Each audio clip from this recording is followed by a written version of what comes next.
Phew. Okay, so we are live. A lot has happened this week. A lot has happened. There are growing calls to block the Newcastle United takeover. We know that. Lots of growing calls there, and most of it is actually down to TV rights in the Arabian Peninsula. That's what's really interesting is this TV deal could collapse because of the pirate TV stations set up top boxes um, that have caused problems between beIN Sports and the rest of the world. That's interesting. That's all geopolitical. League One still undecided what to do. We know six clubs obviously want to play on. They've penned an open letter. The rest of the league uncertain. League Two, lots of things going on with League Two. They've cancelled the rest of the season. They're planning to go by points per game. Relegation to the National League is up in the air. Promotion, they're not sure how they're going to work that one out. And there could be plans to split League Two into North South and merge with the National League. So there's lots going on with football in the lower leagues. Do I think how do I think the Bundesliga when it has time? Do I think they will finish the season there? Opinions split on the Bundesliga. The lack of fans and attendance, obviously, it is strange when spicy the odd game behind closed doors. We have seen that in European Cup competitions when clubs have breached rules, for example. But to see a whole league play behind closed doors is really odd. I don't know. If they get through the next couple of weeks, then yes, I can see them completing the season. All eyes are on Germany. Every other league that is planning to restart is looking at this situation and seeing how they deal with it. And it's not just football that are looking at how the Bundesliga deals with this. Other leagues as well are looking at, and sports are looking at the Bundesliga and how they are going about playing games. We know the NRL are coming back on the 28th of May. We know the AFL plan to come back sometime in June. So that's two big Australian leagues and two big Australian sports planning to come back. But it is interesting. No fans in attendance. It is, quite odd. It'll take some getting used to. But they haven't given all the TV rights to free-to-air that were on BT Sport. So a pay subscription sports company is holding all the rights. That is possibly a problem. That could be a sticking point for the restart of Premier League and Championship. And if they do decide to start League One, that could be a sticking point. It's the TV rights. And League Two clubs, well, the TV deal in the lower leagues isn't great. And if they were to play with no fans in attendance with the TV deal that's currently in place, clubs would go bust. There are plans possibly to restructure the English league system, whereby they split League One and League Two, North and South, and do the same for the National League, and split the league in half. How will that work? It will be interesting. It does reduce costs to a point. It creates a fifth tier, but I wouldn't trust the EFL to get that right. The EFL, I think, the vagueness over promotion relegation, the vagueness over treating different leagues differently is a problem. The way League Two and League One are divided, the way the Championship and Premiership, money talks. The reason why we are restarting, the reason why the Bundesliga is restarted is money. It's to do with money, because the TV companies have thrown their toys out the pram and said, well, we're going to ask for some money back because games are taking place behind closed doors. And there is the debate about putting games on free-to-air. There is that debate, and they are sticking their heels in and being obstructive, and I don't think that's the way to go, because coming out of this, we are going to see a change. We are going to see a change because there's been a long-term trend of less people in the 18 to 30 age group buying subscription sports packages. There's a reason why people are buying illegal set-up top boxes to stream for free and not pay. There's a reason why people are trying to find VPNs to pay less. The money isn't there. People's money isn't in their pockets. The last 10 years, there's been a change in viewing habits, but also a change in finances for people. The people who are paying for the subscription sport packages are in their late 30s to 50s, and that is a demographic that has a different wealth, different job prospects compared to the next generation. So the TV companies have to think outside the box, and there will be less money available for the next batch of TV rights, there will be unsold games, free-to-air TV like BBC, ITV, Channel 4, Channel 5 will be pushing, in this country, at least in the UK, to get access to live league games. Do I think the UEFA Champions League will restart? That is an interesting one. PSG, the French league, they're still in the Champions League. Their league has obviously been declared. The Dutch league has been voided. The Belgian league stopped. The Italian and Spanish leagues, provisionally, there are restart dates in there, but nothing concrete yet. So the longer it's left before these leagues can restart, the more difficult it becomes, and the length of time since these teams have played, especially PSG. I'm a fan of PSG or the French league because of how they were allowed to be bought by the Qatari government, ironically. And they're whinging about the Saudi government wanting to buy Newcastle. It's just bizarre. But PSG haven't played for a couple of months. By the time August rolls around, that's a whole off-season, basically. These players, they need certainty about when they're going to start. Now, initially, UEFA said there could be an indefinite suspension of European club football. They're now changed their tune within a couple of weeks of stating Europa League and Champions League indefinitely. We're not going to have it for a while. So UEFA's big moneymaker outside of the Euros and internationals qualifies for the World Cup. And the Nations League, which I think is just a money grab by UEFA, plain and simple, it just puts the extra games in there we don't need. But they're playing it in August. The FA here in England are playing the FA Cup in August as well, the outstanding games. So it's a head scratcher how they're going to schedule it. They obviously said their priority is to get leagues completed first. Well, some leagues have always said, nah, we're not. We're going to call it now. And other leagues, like the Bundesliga, are forging ahead. And then there's leagues stuck in the middle who haven't decided to call the season or play on. And the longer they leave that decision, the more difficult it gets to basically organise all this stuff. We may not see Champions League and Europa League football next year. We may not see domestic cup competitions next year. And there are calls to scrap the League Cups around Europe. The French League Cup's gone. So the ATP and WTA, tennis. That is an interesting one. The earliest they plan to return is August the 1st. I think that's a fair time frame to give it. I mean, they keep having regular updates saying that initially it was 6 weeks, and then they reviewed it again. They review it again. I think the ATP and WTA have been pretty good with the communication and keeping abreast of the situation.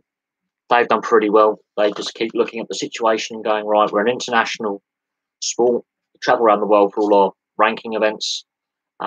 We have to look at it as such. They've been pretty good in how they've assessed the situation. I think August the 1st is a good provisional date to put in. It's still 2.5 months away, but a lot can happen in that time. A lot can happen in that time between now and August the 1st, and the situation could drastically change. But that gives them enough wiggle room to go, okay, we've got 10 weeks. Players can obviously go into isolation and training, and we can work out changes to infrastructure and changes to planning, I think, to enable a return on August the 1st. Bearing in mind, certain countries have put in 2-week quarantine periods for travelling. So that complicates things somewhat, having these quarantine periods in place. So a 10-week time frame until they can return, it is feasible. Difficult, but feasible. But it is a doable time frame to bring tennis back. We'll see if they extend the restart date further down the line and they push it further back. But I can see August being a pretty reasonable return date, not just for tennis, but for a lot of sport. I can see a lot of sport returning in time for next season, especially in the team sports. I can see the team sports returning in time for next season. Whether they complete the seasons now or they just get ready for the pre-season of next season and have a shortened 2020-2021 season, I think that's doable. But again, a lot can change in between now and August. A lot can change. We've seen a very fluctuating situation um, across the world since January. So in the last 6 months, 5 months, we've seen a very fluid situation. Uh, it's a very fluid situation. I also agree. I'm a BT customer in the sense that my mobile phone and internet are EE. My household's BT internet, and our bills keep going up to prop up BT Sports, and I think that's unjustifiable. I'm not paying my bills to prop up a failing company. I pay for good network coverage and good internet, I'm not getting good internet right now.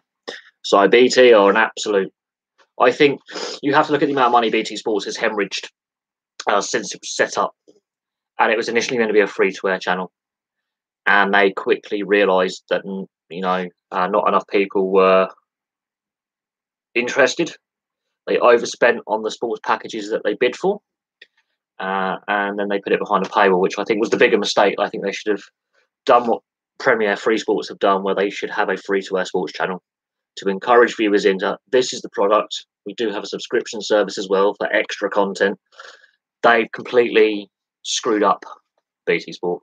They got the reason, one of the reasons why BT Sport has such a smaller bundle in the sense that on TV rights other than Sky and Premier is they picked up a lot of the old ESPN rights. They picked up Setanta, the gap that Setanta left when they collapsed a few years prior, and they basically picked up all the crap that no one wanted. And then they've overpaid for TV rights down the line, which has actually obviously led to the situation we have now where, Premier League clubs and players are at war over who gets to keep the most money. And the reason why sport's going back is not because, it's for the national morale, it's because of pure greed. Billionaires and millionaires, are whining about losing a few pennies in real terms compared to, what could be lost. If the NHL goes to a 20-team, I'm assuming that's for playoffs. The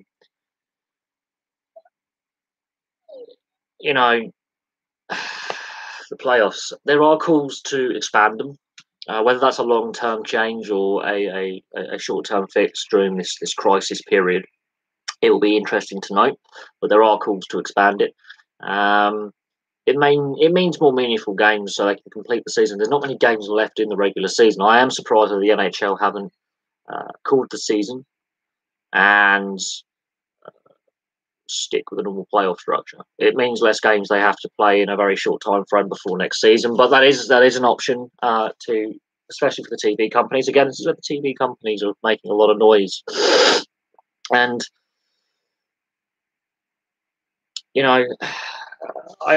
it's an interesting direction that the NHL could take, but again, the owners have to agree on it. And whether it becomes, there's been a debate over the playoff format in the NHL for years. There's been calls to expand it for years.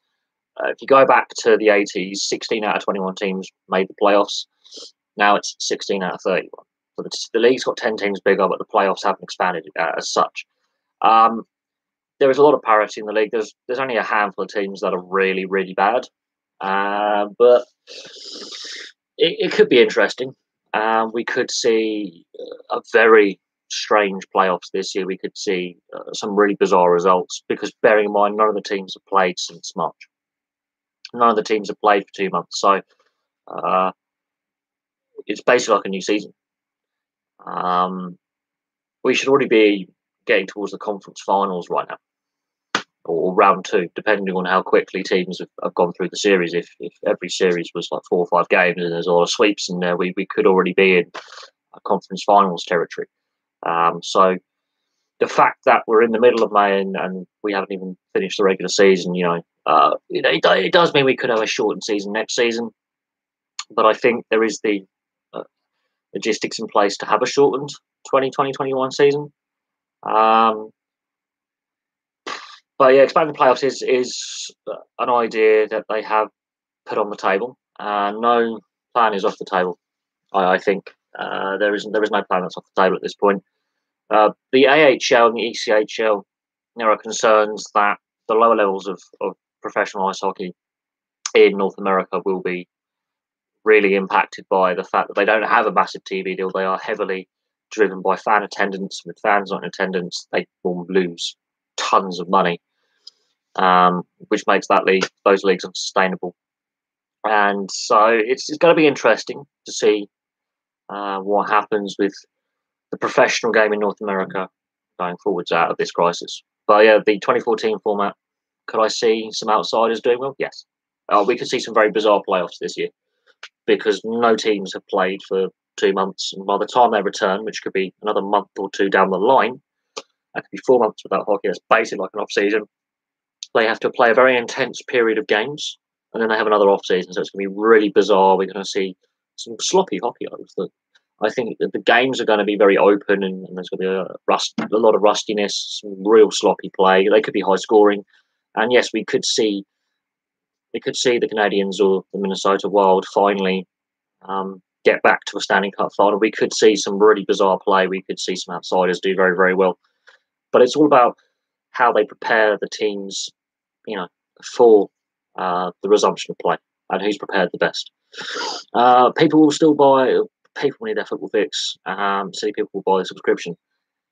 Yeah. I honestly don't understand subscription sports anymore, especially with boxing pay-per-views on subscription channels. So you're paying for a subscription. You're bombarded with adverts that you think, I'm paying for a subscription. If I'm paying for a subscription on a streaming service, like a paid subscription rather than the free stream, I don't get ads. Why am I getting bombarded with ads for crap I don't want? Then, after paying your monthly fee, which is exorbitant, stupid amount of money, which I think is completely wrong, going up every year, you then the boxing pay-per-view and they come along.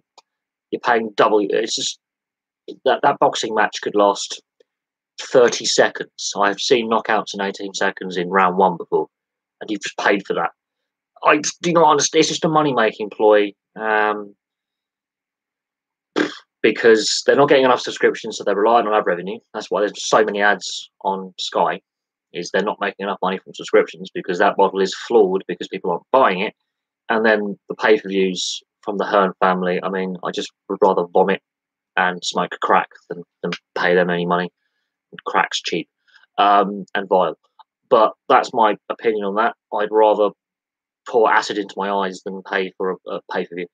Yeah, they want to, they want to put a pay-per-view, have basically just run uninterrupted boxing from their garden in Essex.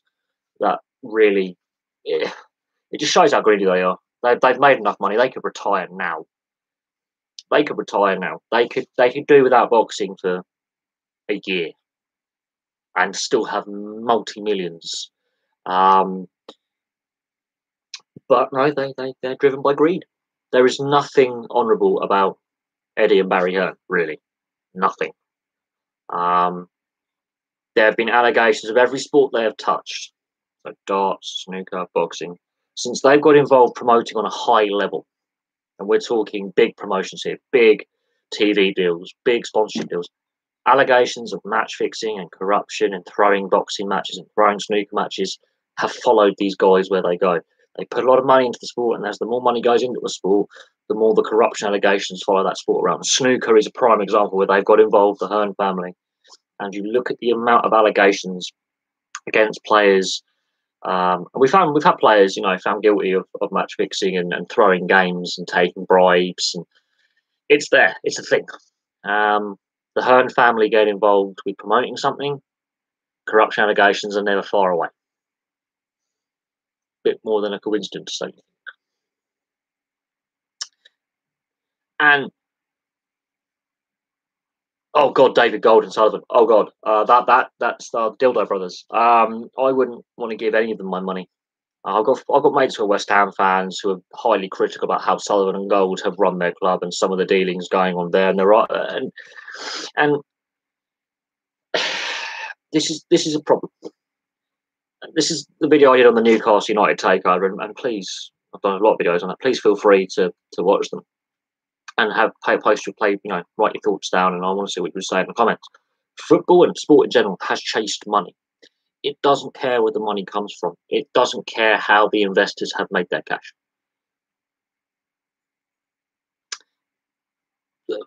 The chasing of the gravy train. And professional sport, cricket as well. Yeah, do I think cricket's going to return? Well, I'll get to that, but I'm going to bring cricket into this answer. So whatever that Stanford guy did, the $1 million game between the West Indies and England, was a fraudster. He ran a Ponzi scheme through the bank that he owned. Alan Stanford, I think his name was Alan Stanford, from Antigua, Caribbean American guy. He ran a Ponzi scheme through the bank that he set up.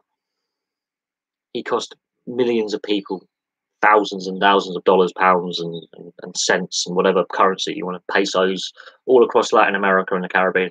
He ran a Ponzi scheme.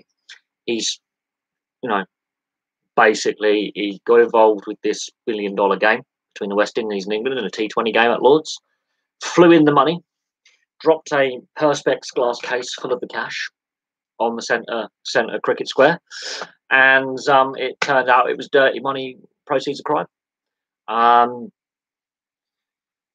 You couldn't make this stuff up. Sport has chased the money, and it doesn't care where the money comes from, really.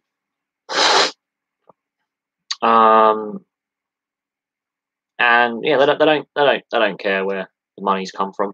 And football is a prime example of this, but other sports, highly similar, going down the same route, chasing the money, and it's leading professional sport at the top level down a very, very dark, slippery slope that it's very difficult to get out from. And football is finding out this the hard way with the current shutdown. Football is finding out that it is reliant on fans, especially at especially at lower levels. Football is heavily reliant on fans and fans going to games. And what we saw with the Bundesliga, fans not being there, it's not right. It's not. Professional sport is heavily reliant on fans, and without the fans, you don't really have a sport. You have a hobby played by enthusiasts. That's my personal opinion. Now, I understand why fans are not in attendance right now, but they cannot be taken for granted down the line, which they have been for decades, 30 years plus. And this is where I think a change in culture has got to come. More fan involvement, more say on how sports are run. And it may mean less money in sport. May mean less money. If I was David Gold, I would have stayed in the porn business, would have been better action than West Ham this season. Yes, if the Premier League cannot restart, it goes points per game. And depending on the points per game model you use, it's either Bournemouth or West Ham that get relegated. That's the interesting thing. If you go by points per game, and there's two different ways they can work out points per game. One of the models that is used, West Ham go down. The other model that is used, Bournemouth go down, because they're tied on points right now, and it's very close. Norwich looks certain to go down. Villa, West Ham, and Bournemouth, I think there's a few other clubs floating around on equal on points. So it's not just as if Bournemouth are cut off, or West Ham or Bournemouth are separated. It's very close at the bottom of the table. And points per game is not necessarily the best way to decide it, because some teams have games in hand, some teams have more home games remaining, some teams have more away games remaining. So you can see legal challenges. If they declare seasons points per game, there could be legal challenges, and then that poses further headaches that the Premier League, the Championship, League One would like to avoid. I think it does pose questions about how they're gonna League Two, for example, how they're gonna call League Two, how they're gonna promote teams, how they're gonna relegate teams, how they're gonna restructure that league, who's going up, who's going down, who finishes where. And that's a smaller league in terms of finances, but it's the same principle. They're thinking about points per game for League Two. They're thinking about restructuring League Two and splitting it north and south and merging with the National League at some point, and having a fifth tier of professional English football. That could happen. That could mean massive restructuring for the Football League structure. Massive. Which could mean a restructuring of League One as well. So, because football has chased the greed, and there's the have and have-nots, and it's not an even playing field, and financial fair play doesn't work, You end up with a situation where Gold and Sullivan were at Birmingham City and wrecked that financially. You end up with a situation where Portsmouth, all that money disappears, and Milan Mandaric and Harry Redknapp's dog seem to get a nice payday. You end up with a situation where fans are left out of decision-making process. Clubs badly run. Bury, Bolton, Macclesfield. I can name up a whole load of clubs who've had financial problems or mismanagement. Leeds, Oldham, Boston United back in the day having points deductions over financial irregularities. There you go. That's one. And that goes back like 20 years. So, yeah, you could say Gold would walk away if that happens. Gold and Sullivan are crooked as hell. Crooked as hell. There's rumours of links to organised crime with Sullivan and Gold. And they had charges of obscenity. They were distributing illegal pornography and operating an unlicensed sex shop. So there's a reason why they are called the Dildo Brothers. The Venky's, this is what turned me off football. Okay, this is what actually made my opinion on the sport changes when my club was bought by the Venky's. Clearly, the fit and proper persons test doesn't apply to certain clubs because they were clearly unsuitable owners. They had no idea what they were doing. Massive debts were racked up, unsustainable debts. The last couple of years, it seems they've steadied the ship and allowed footballing brains to run the show. But for 7-8 years of ownership, it was carnage, absolute carnage. Going from the Premier League to League One unnecessarily, that shouldn't have happened. And it wasn't because the team were crap on the field by themselves. It was poor management off the field leading to poor performances on the field. Managerial changes. I think we went through 5 managers in one season. We had more managers than Chelsea that year. That's saying something. And in a 2-year period, we had more managers than Chelsea did in Abramovich's entire time owning the club up to that point. Utterly bizarre. How these 3 siblings from India who had never been involved even in a cricket team in India were allowed to buy a football club that won the Premier League and lead the League Cup in my lifetime. So in period leading up to their purchase, they'd won a bit of silverware. They played in Europe. They'd been to an FA Cup and League Cup semi-finals within a couple of years of each other. A reasonably successful, solid mid-table club. Yes, there was a relegation in there down to what was the old Division 1, but a pretty solid Premier League side, run financially prudently, turning a small profit, no debts. And since they bought the club, the debt is standing, I would say, somewhere between 250 and 300 million pounds. So when they bought the club, no debt, small profit, good youth system, good crowds. Now crowd numbers are a lot lower. There's, they banned protesters from outside the grounds. If you protest in the ground, you get removed forcibly. There's no trust. Fans are not involved with any kind of decision making at the club, which I think is a crucial component. They've gone in my lifetime, like Premier League and the League Cup. Yeah, there was a little relegation there. Since the Venky's have taken over, I think that the chronic mismanagement and the wastage of money and the fact that they've had people involved with the administration and running of the team that have no knowledge of how to run a sports team. None. Not just football, but any sports team. They've had no previous involvement in the sports world. How was that allowed to pass as the fit and proper persons test? Come on, FA, come on, Premier League, come on, EFL. And if they are to properly enforce financial fair play, we are relegated from the Championship to League One. We'll be dot points. We'll be thrown out the league. Like, they cannot afford to do that because so many clubs would not pass, and they would have to go, right, we'll have to punish all these clubs. It makes a mockery of the league structure, even more so than not enforcing financial fair play. And Leeds are another example of chronic financial mismanagement. Peter Ridsdale. Oh, I remember that chant, there's only one Peter Ridsdale. Yeah. I remember the game that actually got them relegated from the Premier League was against Southampton. And Alan Smith scored 2 goals and got sent off for Leeds. And they were 3-0 down at one point. But the Southampton fans were singing there's only one Peter Ridsdale because the chairman at the time had misappropriated money all over the place, considering that the year before they had been in a Champions League semi-final and they'd gone from the Champions League semi-final to out the Premier League and they hadn't been back. Like 15, 16 years since they've been in the Premier League. Leeds was a shambles. Blackburn's a shambles. Bolton is a shambles. And then you've got clubs like, Bradford City, Oldham, Swindon Town. Yeah, they were a Premier League club once. All these various clubs that have been in the Premier League since its inception in 1992, look where they are now. They're all over the place. If Roma get the Saudi takeover, I mean, the Saudi Public Investment Fund are looking at sport across the board to invest in. They're looking at various sports to invest in as part of their portfolio of economic diversions from oil and gas. And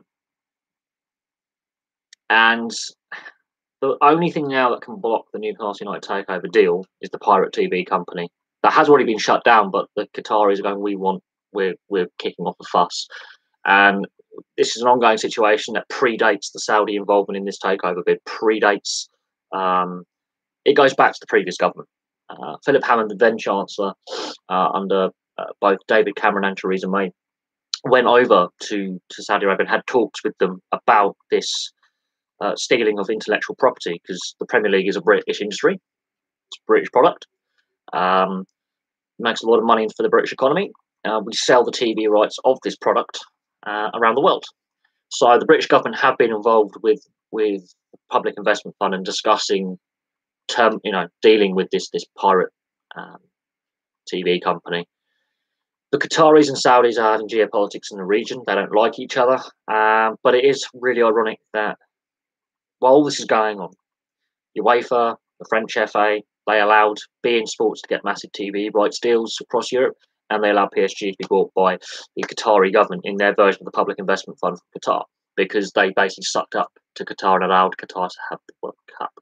And then you have the UAE and Dubai, that city in the UAE, that emirate in the UAE, buying Man City and 9 other clubs. Oh yes, basically the Dubai sheikhs, they have 9 clubs in their portfolio. That is massive conflict of interest, but hey, apparently it's allowed. So yeah, there's a big debate here.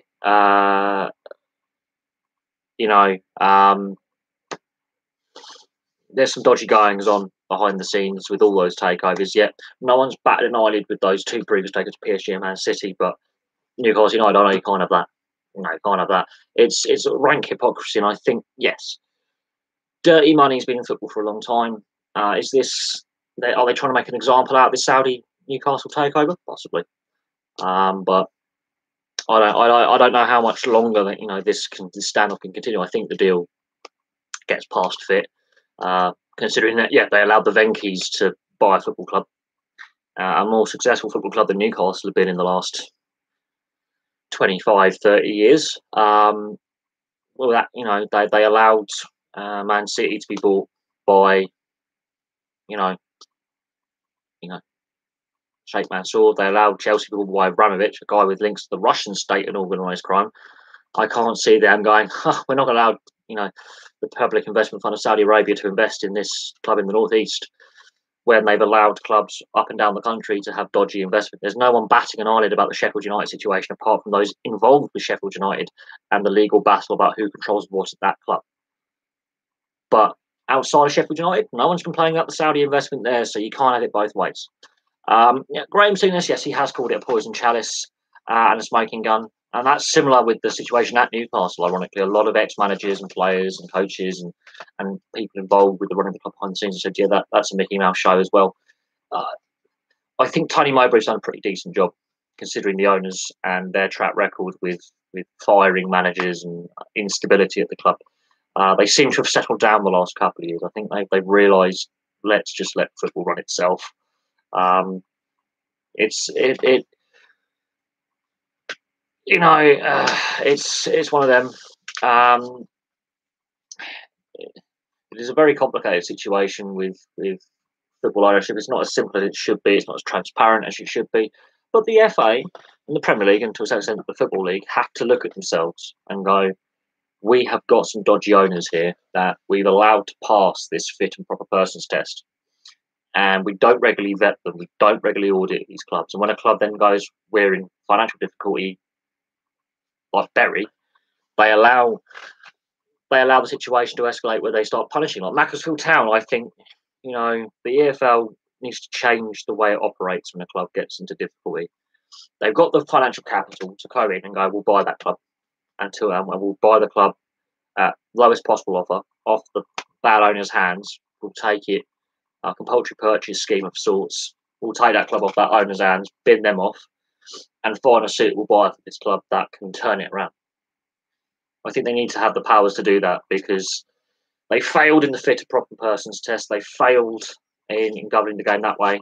I think instead of punishing the clubs with points deductions and fines and throwing them out of leagues and stuff, and what happened with Bury was totally avoidable.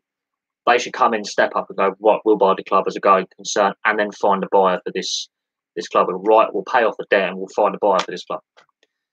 Because without the lower leagues being stable and functioning, the Premier League doesn't work.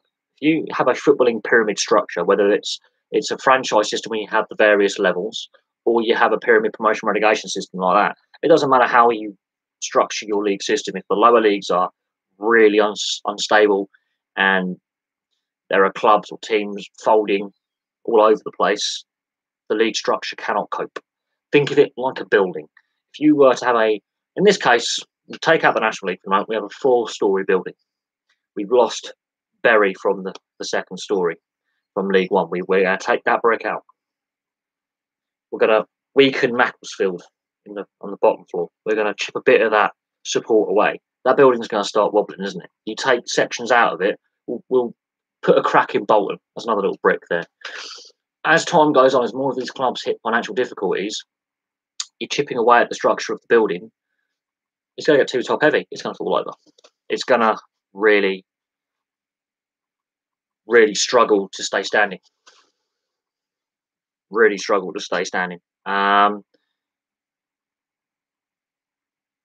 Okay, apparently the Ashes Series Rugby League will be cancelled this year because it clashes with the restart of both leagues. We know that the NRL are aiming to restart on the 28th of this month.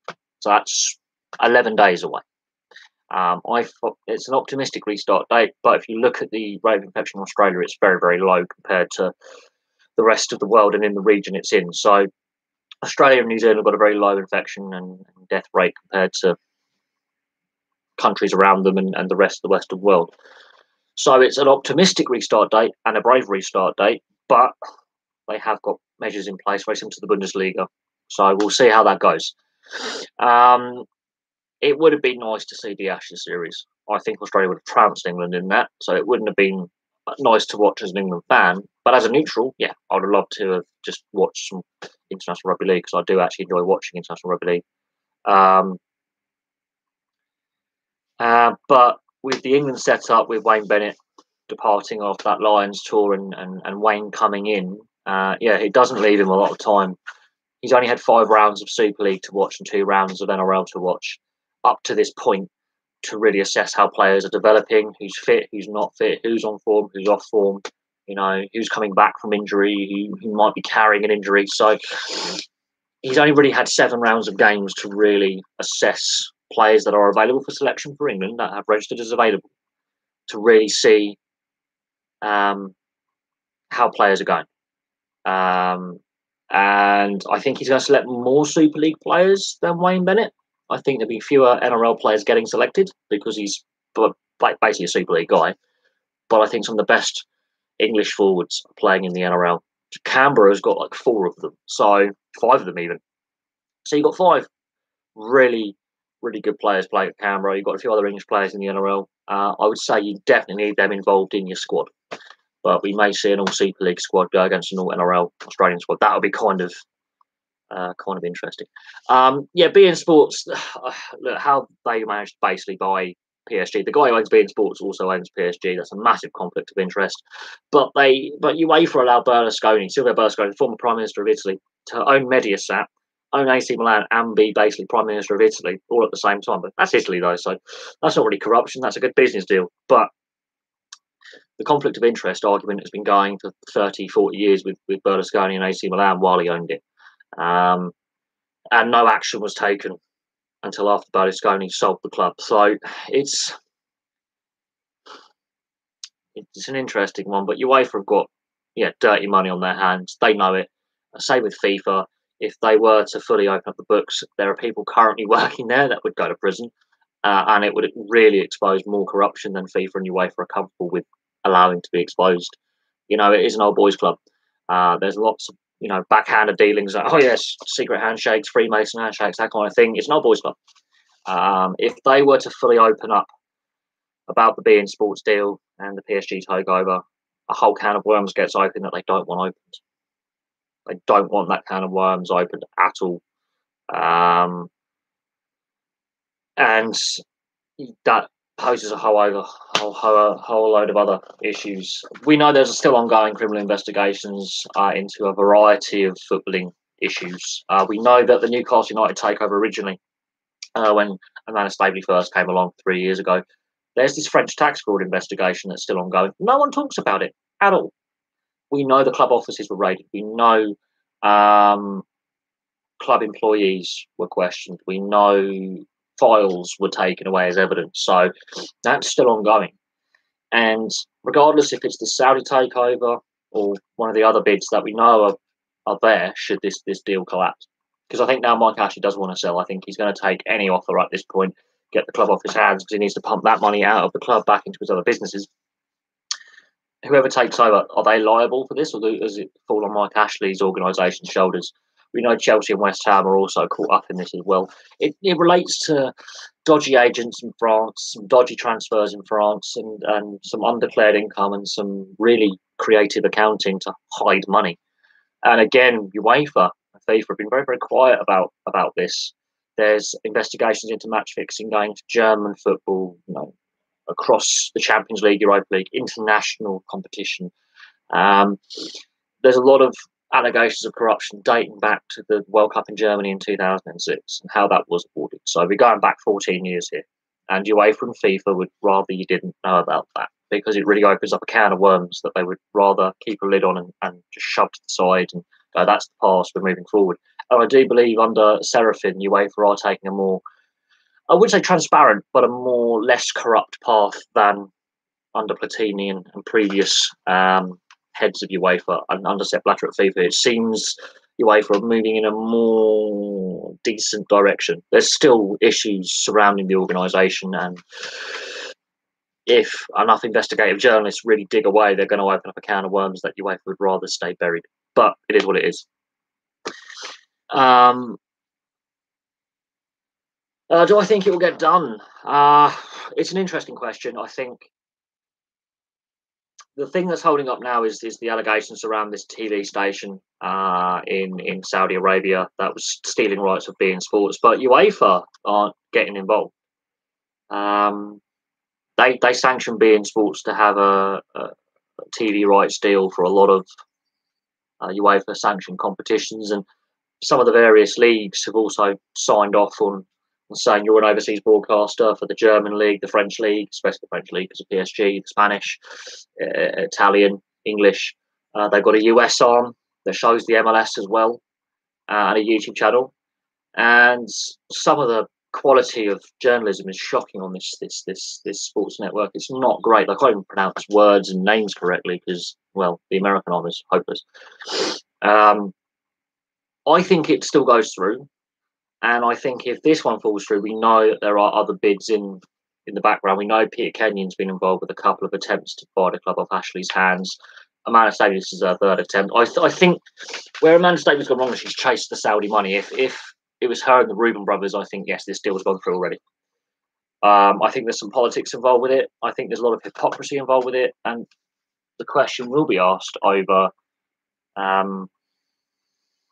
football's hypocrisy in the sense that they've allowed the Man City takeover. That, as we mentioned, the Venky's earlier in the stream about the Venky's takeover and how they managed to pass the fit and proper persons test. They had no clue what they were doing, absolutely no clue. The Sheffield United situation, I can look into the Sheffield United situation because there are legal challenges there. There is some Saudi money involved. There are some legal challenges about who owns what and who's invested what and who's due what kind of finance and what control of the club, who has to say with what.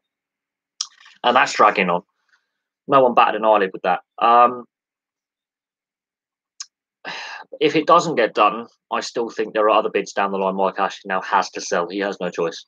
He can't afford to keep this club going with his other businesses, with this lockdown. He tried to take advantage of the lockdown for Sports Direct. That didn't work. His retail businesses aren't making as much money on their online sales. he has to sell this club in the short to medium term to prop up his other businesses. Otherwise, he loses a lot of money. I think if this deal collapses, another deal down the line, maybe 6 months, he will sell the club. I can't see him maintaining the club as a going concern into next year. So if it doesn't go to a Staveley's consortium, it might go to Peter Kenyon or any other interested investor. I can't see Ashley keeping this club much longer. He clearly wants out now.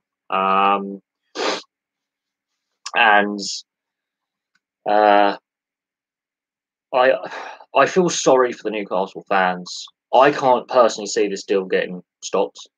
Football needs the money. It needs the cash injection. It needs something to happen because the longer this gets dragged out, the worse the PR disaster for football this becomes, because it does show how badly the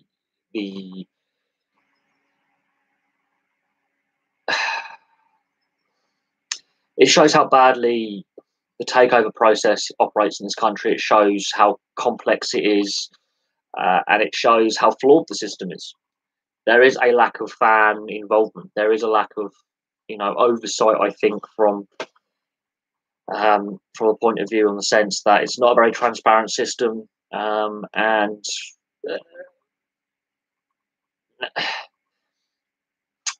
there is a bit of hypocrisy in there as well. Football's got dirty money in the Premier League right now, and the Championship. There's dirty money in English football right now. Before this Saudi-led takeover, there is dirty money sloshing around. And if you want to say, looking at the Sheffield United, they're doing pretty well. They're just out. They're in a European spot now, and if we go by points per game, they could get a Champions League qualifying spot. So they are in the European places as this this live stream is going out. And if we do resume and they carry on, they could end up with the Champions League spot. They're not that far away. They're in that hunt. And only 10% of the ownership is Saudi money, but there's still Saudi investment in the club. No one is really complaining about that, apart from Sheffield United fans and those involved with the club's running day-to-day, club administration day-to-day. Apart from Sheffield United and those concerned with the club, there isn't much media interest in what's going on with the legal battle there, because it's Sheffield United. If that was Chelsea and Abramovich needed a bit of extra investment, the media would go nuts. Because Sheffield United haven't been a successful team in the sense of trophies for a very, very long time, there is no interest. And the only reason why there's mass interest in Newcastle on the news side of things is because it's Mike Ashley's club. If that was someone else owning the club, the media interest would be a lot less. Because Mike Ashley's been in the media for a lot of reasons not relating to sport, some of his business dealings, it seems apparently the sports media, the sports journos find it newsworthy, but I find that strange. I think every takeover should be treated with the same level of scrutiny, not just the odd one. I think every takeover needs to get the same level of scrutiny and the same level of due diligence, and that's clearly not the case. That's clearly not the case, because if the Man City takeover has really benefited Manchester, apart from them redeveloping a whole area of Manchester that was really redeveloped for the Commonwealth Games earlier in the decade, why are there not more youth products in their starting lineup? Where's their youth success? They said that will pump loads of money into this youth team. Why is Foden the only youth player of note that I can think of that regularly makes the first team starting squad? Where's the rest of this youth production line? Anybody explain that one to me? Why is Mika Richards the only other player from that youth production line that's come through and been nurtured through that system during this takeover period, or since the Dubai money's been at Man City? I think Mika Richards came along onto the scene just before the takeover, but he got nurtured and then got more first team football since the takeover. Why is it that I can only name 2 youth products out of the Man City academy in the last 13 years to regularly make the first team and stick in the first team for a lengthy period of time? Where is that youth development? Or is it just for show, just to say, oh, look, we've invested in the area? That's why I have reservations about the Man City ownership. And I've had criticism from Man City fans of what I call the plastics. And I say to them, were you a supporter of the club before the success? And one of them said, no, I've only been interested since they've been winning trophies. I asked, you're a glory hunter. And he goes, what do you mean by that? I said, well, you clearly didn't stick through the club when they're at main road. You didn't stick through the club when they were in the third tier. You're not a true fan. I think, yeah, Pep is a Czech manager, but I am surprised by the lack of him not promoting local players. He did that a lot at Bayern Munich. He did it a lot at Barcelona. He did give a lot of youth prospects a chance to get into the first team, at least for a couple of seasons, see what they're about. Man City, he's not doing that. And yeah, Sancho has done great things at Dortmund. He's made a very good career in the Bundesliga. And people say, the Bundesliga is not a very competitive league. 4 points separate the top four in the Bundesliga right now. Are you telling me that the Bundesliga isn't a competitive league? Look at the Premier League and the gap Liverpool have over everyone else. Look at the Bundesliga. Munich are not running away with the league. One defeat, one slip up, and the three teams behind them can overtake them. That is the situation with the Bundesliga right now. Is Red Bull Leipzig in fourth. Quite easily can get on a little bit of a run and win the league.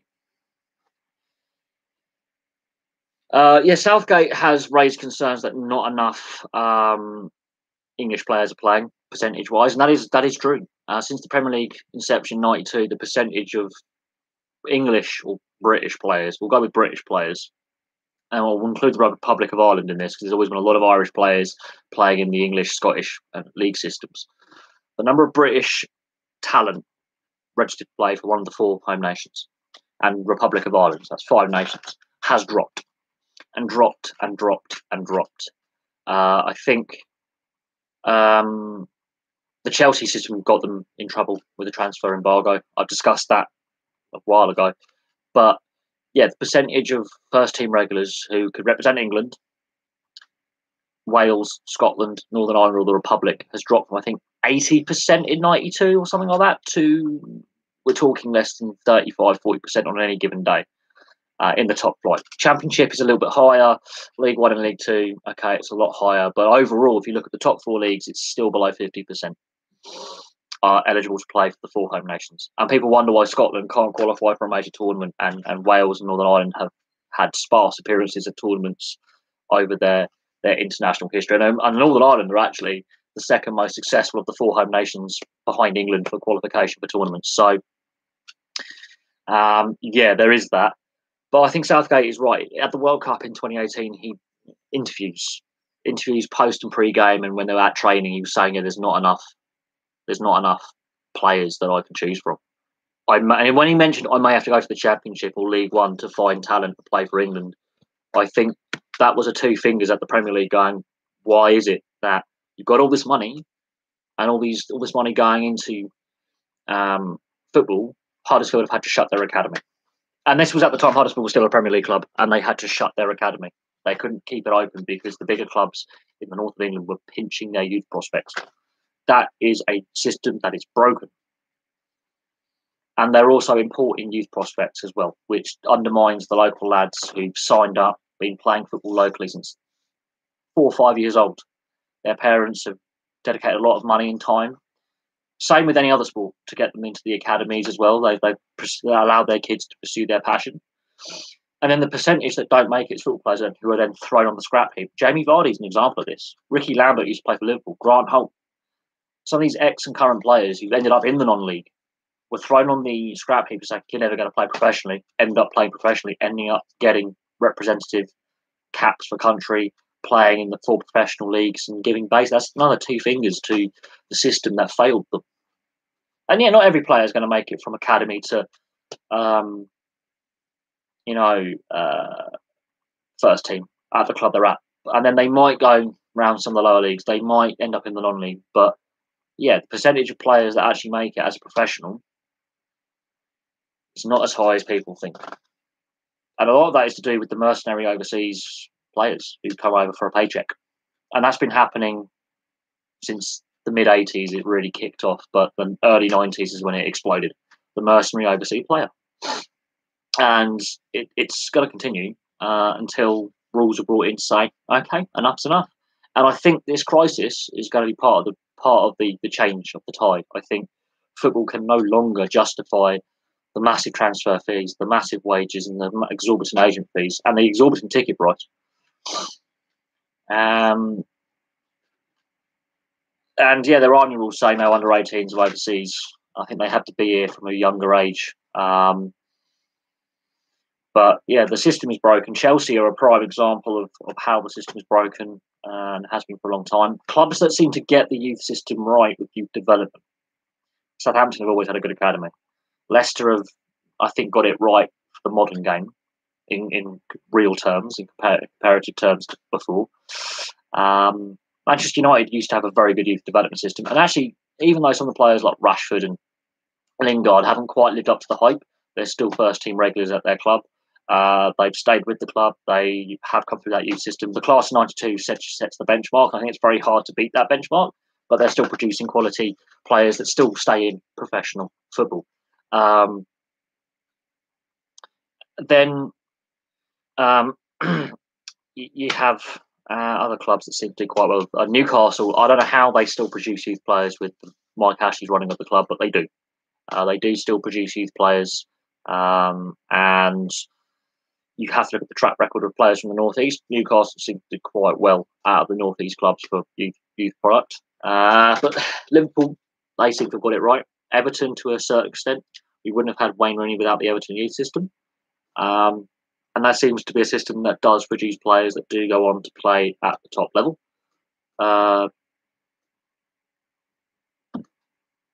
That's the Januzaj kid. Yeah, that's Adam Januzaj, who could also play for Albania and Kosovo. They've got to sort out the selection criteria for international level. I know you got first, second, and third generation West Indians in the UK and in Western Europe who could be eligible to play for England, Scotland, Wales, one of the Irish Republic or Northern Ireland. That's a big debate who can play for what there, and a whole host of other European nations as well because of the West Indies. For example, Jason Roberts, former Blackburn striker and Wigan striker, could have played for England. Chose to play for, I think it was it Grenada or Antigua at international level. So that is a problem. I think Ryan Giggs could have played for Wales, could have played for England. Now that's thinking. Robbie Savage could have played for England. These are two pretty good midfielders that Wales have had in their recent history that ended up playing for Wales. And had they chosen England as their nation of choice, they would have got more international appearances, and England's fortunes at tournaments could have been different.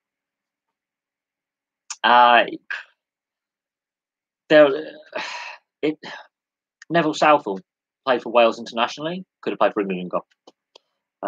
So yeah, England have lost out on players because these players have decided to choose another nation that they're,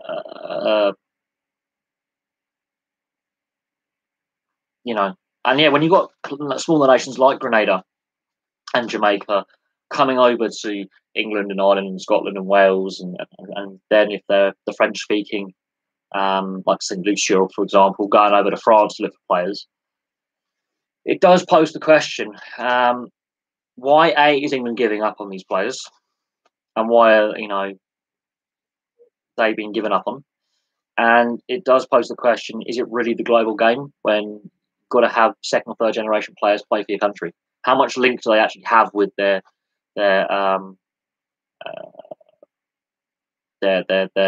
when they do say, "I want to play for this country"? Because it's the same with rugby, international rugby union, rugby league selection rules. Rugby league, you can play for like 9 different countries. It seems. Just ask Sonny Bill Williams. He's going to be playing for Samoa at next year's World Cup. He played for New Zealand at a previous World Cup. He's played for the All Blacks, but he's choosing Samoa for this upcoming World Cup. The Fafita brothers have played for both Tonga and Australia. It's just I scratch my head going, well, so depending on the year, you can just go, I'm going to play for this representative country at the moment, or that one. I think, what was it? One of the players who played for Great Britain in the tour last year, he's played for Portugal, he's played for Great Britain, he's played for Australia. This, for me, Blake Austin, that's the player. This, for me, it makes a mockery of international selection rules when you can represent multiple nations. I think once you've put down, I'm going to represent this country going forward, that's it. I think that's what you should stick with. And I do think you have to live in the country you want to represent. I do agree with that. And international selection rules are becoming a little bit of a mockery when Adam Januzaj can represent 4 different countries and he's only lived in, I think, one of them.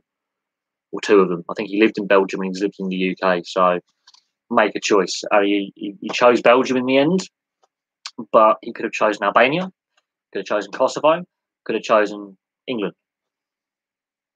So yeah, I think that makes a bit of a mockery out of the selection rules as they are. Owen Hargreaves could have represented Canada, Germany, and England, chose England.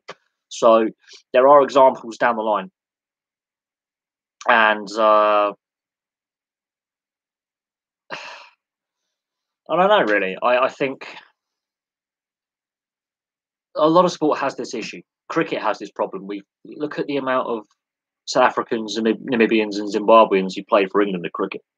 I mean, England is a mercenary cricket team. If you really look, Jofra Archer has got no links to England whatsoever, apart from he just got here on a passport technicality. Brilliant bowler, I have no doubt. Jofra Archer, brilliant player, should really be playing for the West Indies. Not gonna lie, but he's somehow eligible to play for England, and there you go. You know, it brilliant player. No, his father is not actually. Jofra Archer's father is not actually English. He's from, I think, Barbados, Bermuda. That is meant. No, his father is lived over here. Absolutely, he has lived over here, but his birth country and his passport is not actually English. They actually had to fight to get Jofra Archer a British passport, so he could be eligible to play in the World Cup last year. You listen to his father speak, not got an English accent. Very, very. I think it's Bermuda. I think Jofra Archer. I think he is Bermuda. There was a debate whether Jofra Archer is a plastic and whether he should be allowed to play for England. But then you look at Ian Thorpe. But they had to get special dispensation to get the passport so he could play. He'd never played any first-class cricket for any of the English counties. And Owen Morgan screwed Ireland over to play for England, and he's not actually that good for England, to be brutally honest. That's my opinion on Owen Morgan. A lot of Irish don't like him because they could have got Test status a lot sooner had he stuck around. And this is the argument with playing for Northern Ireland and the Republic in football and rugby. Rugby, it's all one nation with Ireland. Football, it's two nations, and there's this argument about eligibility, who plays where, and I think it does create headaches and problems. And there's a lot of wrangling about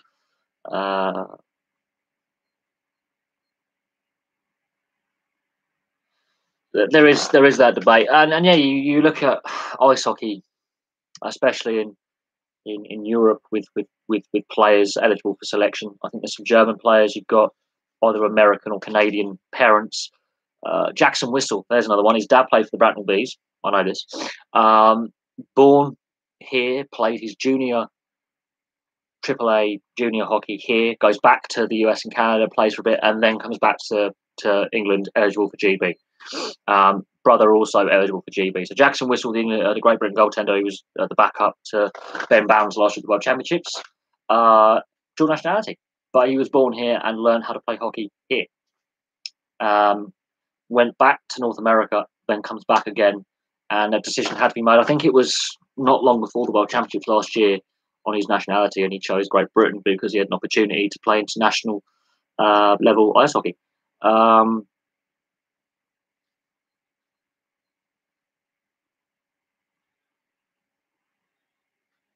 I think the issue with the Zimbabweans, the South Africans, and the Namibians who came over in the 60s, 70s, and 80s, yes, the apartheid regime had something to do with that.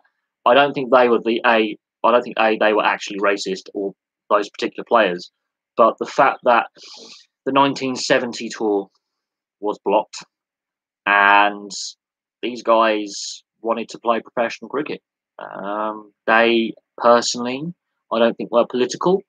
I think the politics got involved with sport when it shouldn't. And Kevin Peterson, he pissed off a lot with his South African teammates at South African first class level, and they didn't want to play with him. It wasn't talented enough, so he comes over here and does exactly the same thing Obviously, he's a world-class player. I have no debate on Kevin Pietersen being a world-class player. He's also a world-class arsehole. Plain and simple. And that's not the media telling me that. That's me watching him play, and I'm working out, yeah, he's a first-class arsehole. I've watched a lot of cricket. Brendan Pollini, born in Guildford. Yep. The Pollini brothers, one plays for GB, one plays for Canada. You couldn't make that up, could you? It's the international selection rules are a little bit farcical, if I'm brutally honest. You know, oh yeah, there's the Curran brothers. They're Zimbabwean. Sam, Tom, and I think there's another Curran brother. They actually live locally to me. They play for Surrey. They're pretty good. Sam and Tom especially are pretty good. It'd be interesting to see them both in the same lineup at the same time. Both very good all rounders. I think that's their youngest brother they want to get sorted out. I can't see that big a problem. I think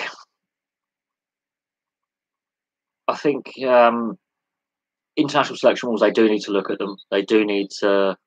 It's the same with athletics. I think I've seen there are several athletes who've changed nationality like 4, 5, 6 times because a federation is going to pay them money.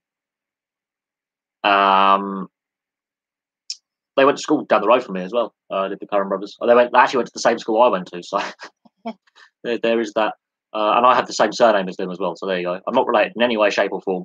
But the Curran brothers went to the same school I did, and really interesting. No relation, mind. Even though we share the same surname, no relation. But it's a highly ironic that 10 years after I left that school, they're at that school. So it's really interesting. Yeah, their father died of, I think, suddenly, didn't he? Very good player. Watched him play actually at Lords in 2003, not long before he died. I watched their dad play. Get utterly battered by England and Jimmy Anderson, but I've seen their dad play.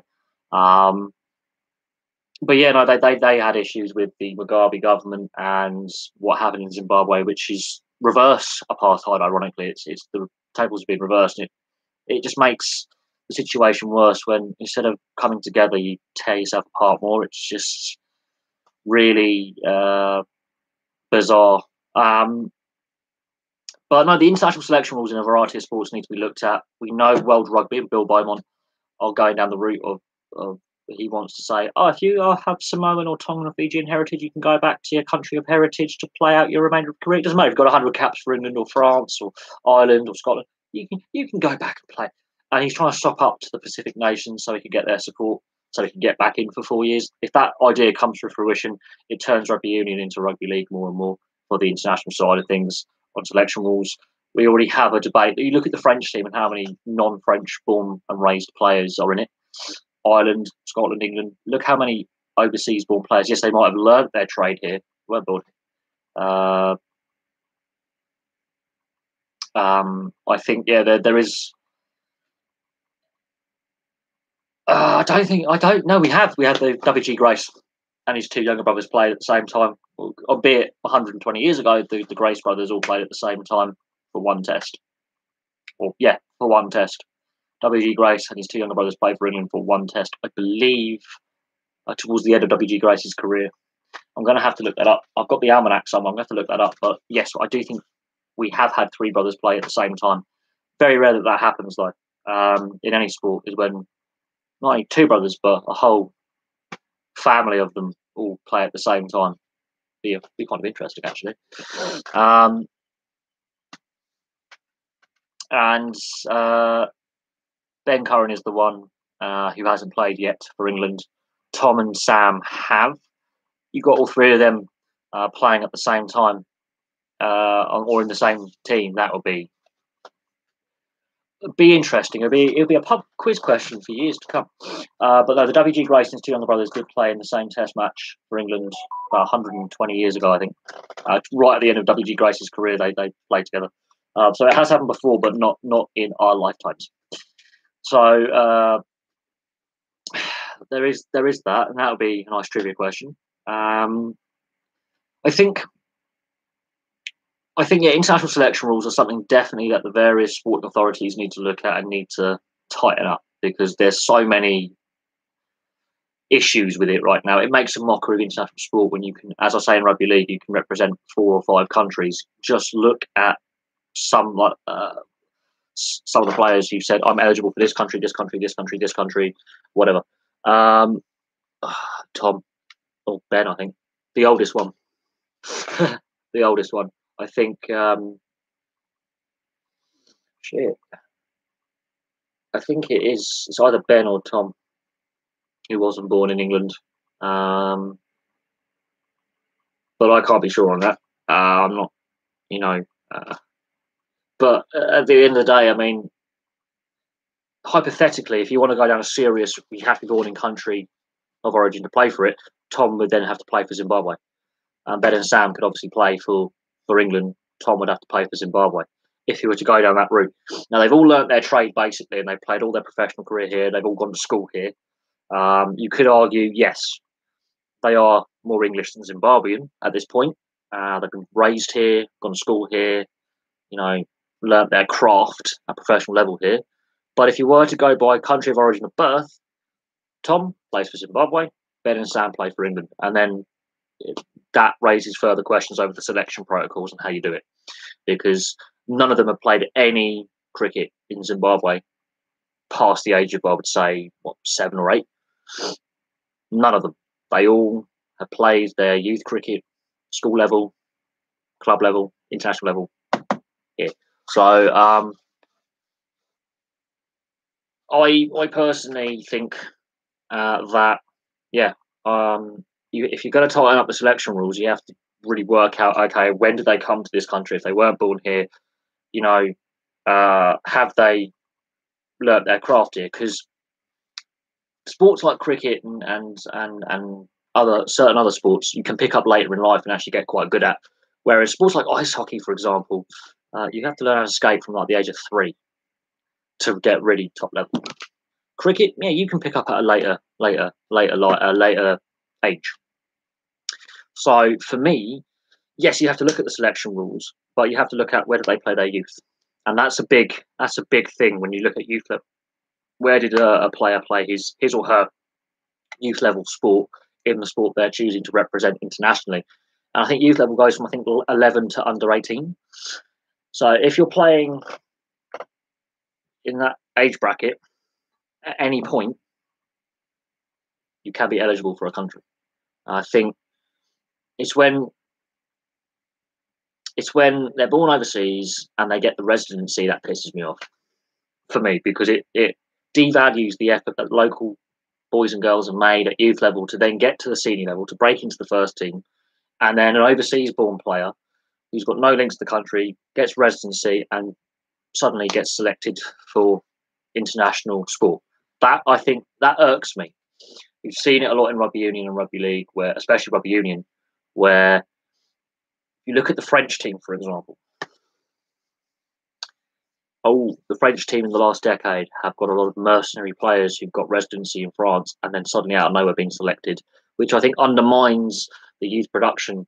And there's some great young talent coming through French rugby right now, and they're pushed down the pecking order for some overseas mercenary player who's come here, who will have a very short international career and then be on his way again. It's the same with Hadley Parkes for Wales. His international career is already over because he's no longer playing at the Scarlets. I think he's going to Japan to play, and he's only played for Wales for a very short spell. There's some great young Welsh talent coming through, and he's a Kiwi. His parents weren't even Welsh. He came over here, played for Scarlets, got residency, got a British passport, played in the Pro 14, what have you. Wasn't good enough to play for the All Blacks, by the way.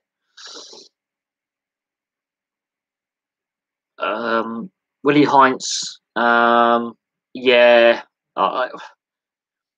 For me, it's where they played their youth rugby. If they went to boarding school here or state school here, came over when they were young, before the age of 18, and basically had most of their secondary education here, their family set down roots here, I'm okay with that. It's when they come over as already a professional. Okay, they've already, They've come over as a professional, got residency, and then they can get selected. That's where I have a problem, and I've had a problem for quite some time. If they came over here as a kid, under the age of 18, and had a large chunk of their education here, started professional rugby here, not overseas, then I'm okay with it. It's the same. I think the same problem applies for Australia. South Africa has some Namibians who do this, who are born in Namibia, do their education in Namibia, get to university level, and then play in South Africa, which actually I think harms the Namibian game. I love tier two nation rugby because I think it's more open. I think it's more fun to watch because you know that no result is going to be guaranteed. I like watching the Americas Rugby Championship. No results guaranteed. Uruguay and the US are so far ahead of everyone else, and when they play each other, no results guaranteed. I like that when you have these tier two nations who really are anyone can beat anyone. I like that, but the problem is they're having to develop by importing talent. Some of them, the US and the Brazilians, are importing overseas players to get them up quicker and develop them quicker. I still have a problem with that because then there is local talent there that is putting the shift in for very little money. And an overseas player is paid big money by the federation. They give him, he gets residency, and suddenly he's an international. I have some concerns with that going forward. And I think rugby union needs to look at that. Otherwise, we end up in a situation like rugby league at international level, which I don't enjoy watching as much as rugby union at international level. I prefer rugby league, especially the NRL at club level and state of origin. I love the NRL. But when you get to international level, it becomes farcical. Absolutely farcical. And now that the Tongans are now enticing their nationals back, the Tongans are now beating the Australians and the Kiwis regularly. So it shows what happens when you can entice players of origin back to a tier two nation. They can become a tier one level team. This is where rugby union has had a problem for a long time, and rugby league to a certain extent. But Tonga now are a serious contender, I think, for the next World Cup. Players have realised that, yeah, they are stronger together than being separated all round New Zealand, Australia, the home nations. If they all stay with Tonga, they can win, and they have proven they've beaten the Kiwis, they've beaten Australia. They are dark horses for the World Cup. They nearly won the World Cup back in 2017. They got to the semi-final, missed out by millimetres, and an iffy refereeing call at the end against England. They could have gone on and upset the Aussies in the final. I have no doubt on that with the way they were playing. But no, rugby league, I think the Tongans are an example when you can get your players to go back to play for Tonga. You can have a very, very good team.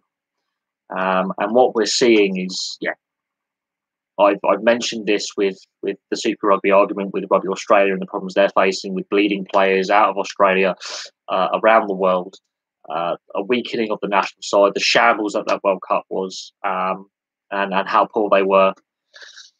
They looked disjointed. They looked unhappy. Michael Cheika got thrown on the bus pretty much. Oh yeah, Benny Vunipola. I think he's been a controversial figure with some of his statements involving Israel Folau and such. But I think it's England where, yeah, he went to school here at a very young age, which is the difference. If he had been brought up playing Super Rugby in Australia and New Zealand, doesn't quite make the cut, comes over here on a contract at whatever age, we'll say early 20s, gets the residency, and then plays for England or Wales or Scotland or Ireland, for example, one of the home nations, or even France or Italy for that matter, one of the Six Nations. And then he's going, oh yeah, I'll go back. I think he's made the right decision. If the RFU are basically the club Saracens, even though I've got issues with Saracens and their salary cap breaches, he's been developed by the youth system at the club he plays at. He's been developed by the RFU. He's gone through the system of, under 18s, under 21s, the Saxons at some point. He's got into the England main team. He's been to a World Cup final. He's won the Six Nations. He's played at the top level for a long, long time. Their cousins, Taulupe Faletau, plays for Wales. Again, I don't see Taulupe Faletau or Toby Faletau wanting to go play for Tonga. So the Tuolangis, the Vunipolas and Faletau, they're cousins. The Tuolangis, however, most of them have played for Samoa apart from Manu Tuolangi. Yeah, it's interesting. He's the youngest of the siblings. He's chosen to play for England. The rest of his siblings have chosen to play for Samoa, but I can understand why. Um, he came over with his family when they all wanted to play in Europe. He decided to. He went through the education system here a bit more than his brothers. He's that much younger, and he's played his entire career here. So I think the issue with selection policy, you can look at the Tuilagi family. One played for England, the rest played for Samoa. It's a difficult one. It is a difficult one. But the issue is with some of the Tonga and Fiji. I think can compete against tier one nations regularly. Samoa is a mess right now. Absolute, uh, absolute mess financially. The Samoan union and rugby league organisations bankrupt, mismanaged, money's been misappropriated, and that's a problem. If the Fijians and Tongans are leaving Samoa behind, which I find bizarre, and getting stable footing, and actually encouraging players not to play international rugby league and rugby union for other nations, and saying, "Look, come play for us. We can be competitive. We can really, win some matches. We can, highlight our skills. You can get good club contracts out of playing really well at tournaments." If the Tongans and Fijians are keeping more of their players now, and they're leaving Samoa behind, it shows they're better run at governance level, and obviously they're selling their products. Samoa is just corrupt as hell when it comes to their union and their rugby league federation. Money's disappeared. Players are going unpaid. Big mess. Tonga and Fiji are leaving them behind. And there's a debate to have a Super Rugby franchise in Fiji and Tonga and Samoa, an Islander franchise. The only way it works is if you get Samoa back up to the level that Fiji and Tonga are. Fiji and Tonga are so far ahead of Samoa right now in both league and union. It's unreal. I think Bill Beaumont's obviously trying to win votes he was obviously trying to win votes out of the Pacific Island nations because they were favouring Peace-Shot, and the week before the election, Peace-Shot was ahead. Be interesting the direction rugby union takes. The summer international tours from the Northern Hemisphere to the Southern Hemisphere are cancelled. Whatever happens in the autumn is going to be interesting for both football and rugby union, and rugby league for that extent as well, because there was due to be some autumn internationals in November. So the international calendar for a lot of sports is disrupted. I think just call it a day, don't play them, and because we've still got to finish the Six Nations. And there's the irony of that. We've still got outstanding Six Nations fixtures to play. Either you play them or you just say, "Nah, this tournament's null and void. We're not going with it." But there's still outstanding fixtures to play on that front. When they get played, I don't know. But the Six Nations have been here before. When the foot and mouth outbreak of 2001, 2002 came along, Ireland were in a similar situation where they couldn't complete all their fixtures. So we have been down here before with rugby union in Europe, never on a global scale like this, where the autumn internationals are completely up in the air whether they'll be scrapped or not. We'll have to see what happens. Bill Beaumont's got a lot of thinking to do when it comes to getting domestic leagues restarted and all sorts.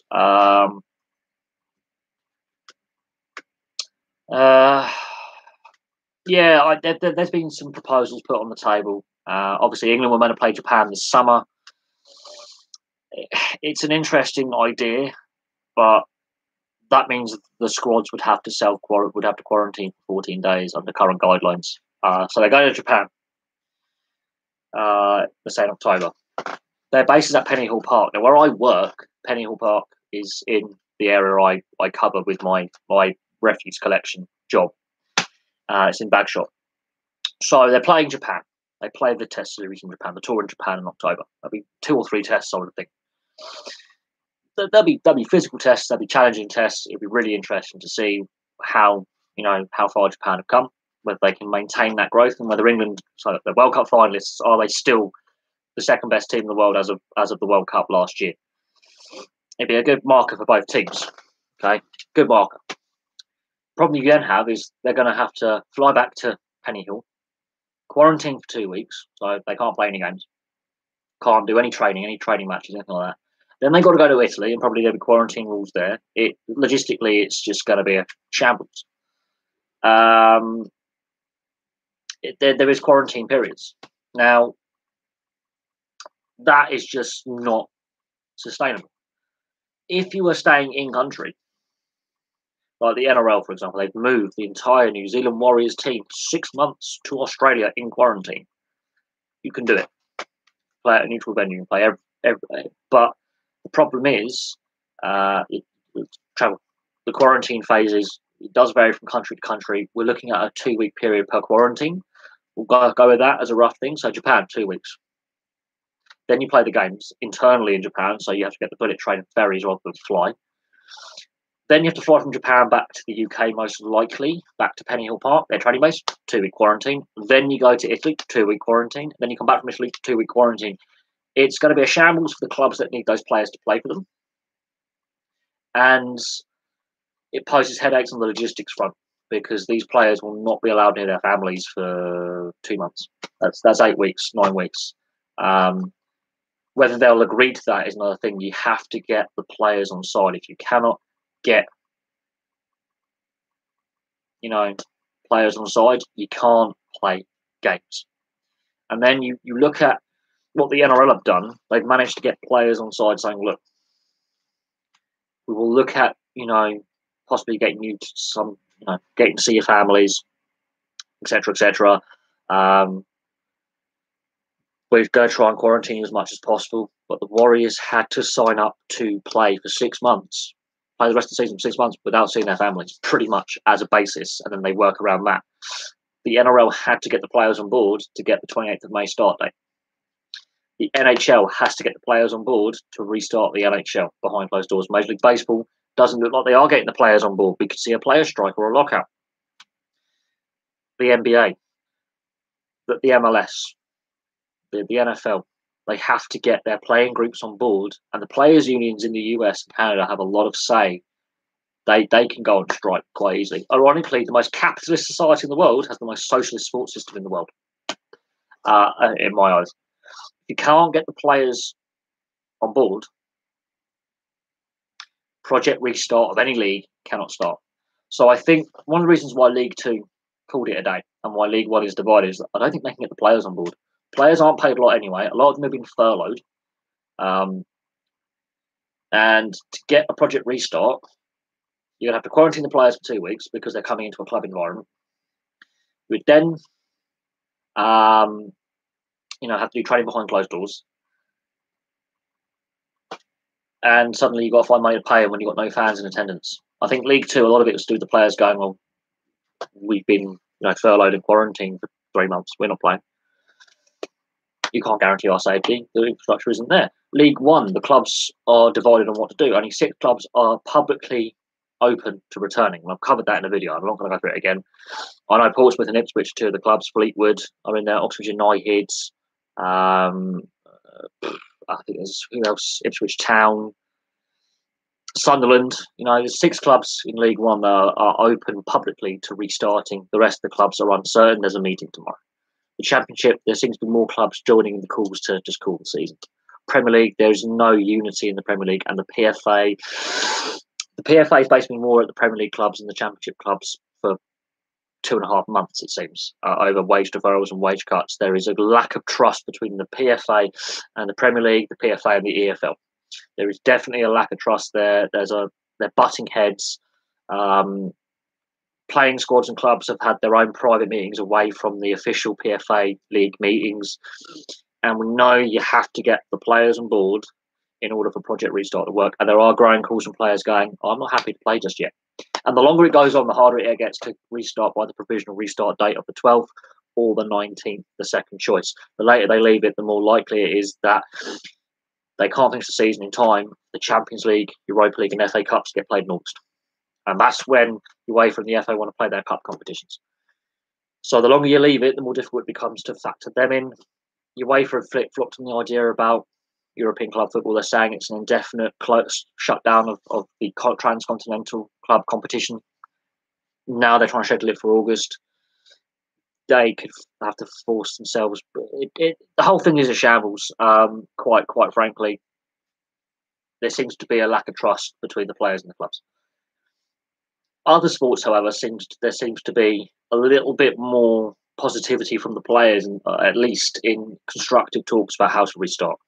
Possibly because those players earn less money as well. Sports that have less finance and less financial muscle, there seems to be a bit more positivity in saying we're happy to come back and play. Sports with less money in them, they seem to be more receptive to returning to play. Premier League, it's a shambles. Championship, it's a shambles. League One, it's becoming a shambles. League Two, I think maybe they should have called these seasons back in March when the National League, shut down as well. They maybe should have just said, no, we're calling the season now, like the Belgian League did quite efficiently. They made a decision and they stuck to it. So the longer this goes on, the more uncertainty there is, the more difficult it becomes to reschedule things. If you have certainty quickly, you can then make plans for the future. With this uncertainty, it's going to have knock-on effects for next season. It's going to have knock-on effects for a whole variety of scenarios, which makes life more difficult down the line. And League Two and League One, I said, we need a salary cap. League Two could be split into North and South with the National League, and we could see a complete restructure of the Football League structure. The Football League will love that because it gives them a bit more, we have more clubs. But we are seeing the strain on professional football has got to such a point. There is clearly fractures appearing in the structures that we have. Do I think Pakistan touring in this summer? There are ongoing talks with both the West Indies and Pakistan with the ECB. The ECB is under a lot of pressure. They've admitted they're making ruinous losses. They admit that if the 100 went ahead this summer as planned, with every ticket sold, it would still make a loss, even with packed out stadiums, grounds up and down the land, and everyone watching on TV, and every available ticket. Oh shit! There's my water bottle. Every available ticket sold, the 100 is still making a loss. It's not even breaking even. They've really pushed the 100, and it's not going to financially work. Fans are not buying into it. They've only sold 118,000 tickets for the entire tournament, so there's still loads of unsold tickets. Now they've got to refund all those tickets. So yeah, the 100 was going to make a loss anyway, and they're still forcing the issue when fans do not want it. So there are calls that if the Pakistan or West Indies or both tours go ahead, some of those test matches on free-to-air TV, because the BBC did get free-to-air TV rights this summer for the 100, and there are calls to put at least some of the test series on free-to-air TV, and Sky are being a little bit difficult about that. Sky are calling the shots when it comes to the ECB. Sky are the ones who basically run English cricket financially. Without Sky Sports say so, you don't get things. This is where the hundreds come from, is that Sky Sports have pushed another product they can sell. And the ECB are desperate for cash. And they're on the back foot because they know they're losing fans, they know they're losing revenue. So instead of actually promoting the T20 Bash with all 18 counties, they're pushing crap that we don't want. But the Pakistan looks more likely than the West Indies for that cricket tour to take place. There are still concerns. They want to use the Rose Bowl. I don't call it the Ageas Bowl. The Rose Bowl. It always has been the Rose Bowl. Sod the sponsorship reasons. And Old Trafford. Notice I didn't use the sponsor in Old Trafford or the Rose Bowl there. As the two hub venues, as neutral venue, as the two test grounds to use. Now, obviously, fans will not be in attendance, but most county cricket looks like that. So the players won't be too surprised with no fans there because they're used to the county cricket game with no fans there. So the lack of atmosphere won't trouble them too much. But I think Pakistan is more likely to go ahead from what's been reported, although it is not certain. There's no certainty in that.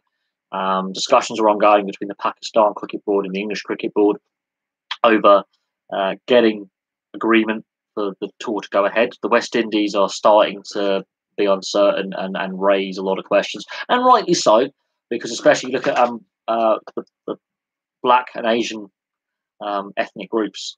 They're at higher risk of dying from the virus, they're contracting it. And obviously the West Indies and Pakistan are from Black and Asian groups ethnically, and they are at a higher risk of serious illness if they catch this virus, serious health problems. So we'll see what happens. We'll see what precautions are put in place. We will see if any cricket gets played. and we'll see if any of it's on free-to-air TV, because that's what's been called for. The BBC paid for rights to host free-to-air cricket, although it is the 100, so it isn't really cricket, it's a joke. Very expensive joke as well, and not even funny. But they have paid for rights alongside Sky. There are calls for those days that they've paid for, those matches they paid for, to be test matches they show on free-to-air, and those calls are not going away.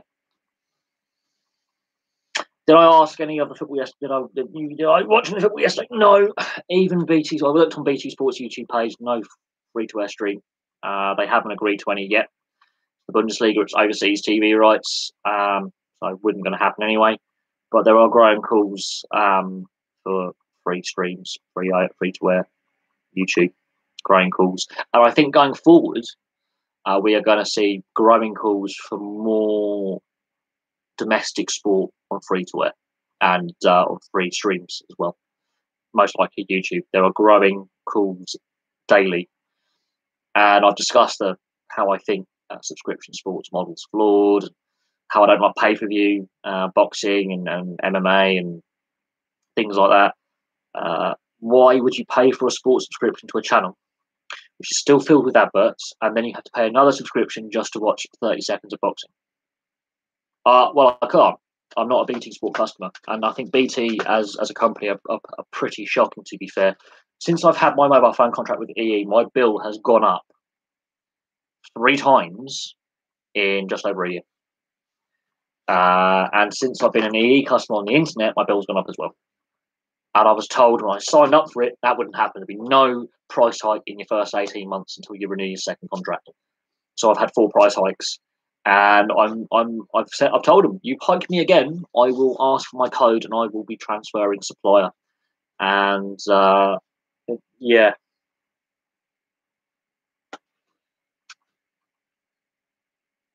I basically stated that.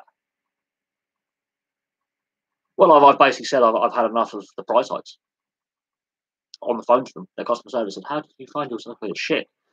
I've got my messages saying that you've been hit with another price rise, another price rise, another price rise. And I'm like, well, I didn't sign up for this, and apparently it's in the small print of my contract. So unfortunately, I do have to pay it. But I've had issues when I was living here previously with BT, and when I moved to my flat, I had issues, and now I've moved back. I've still had problems, and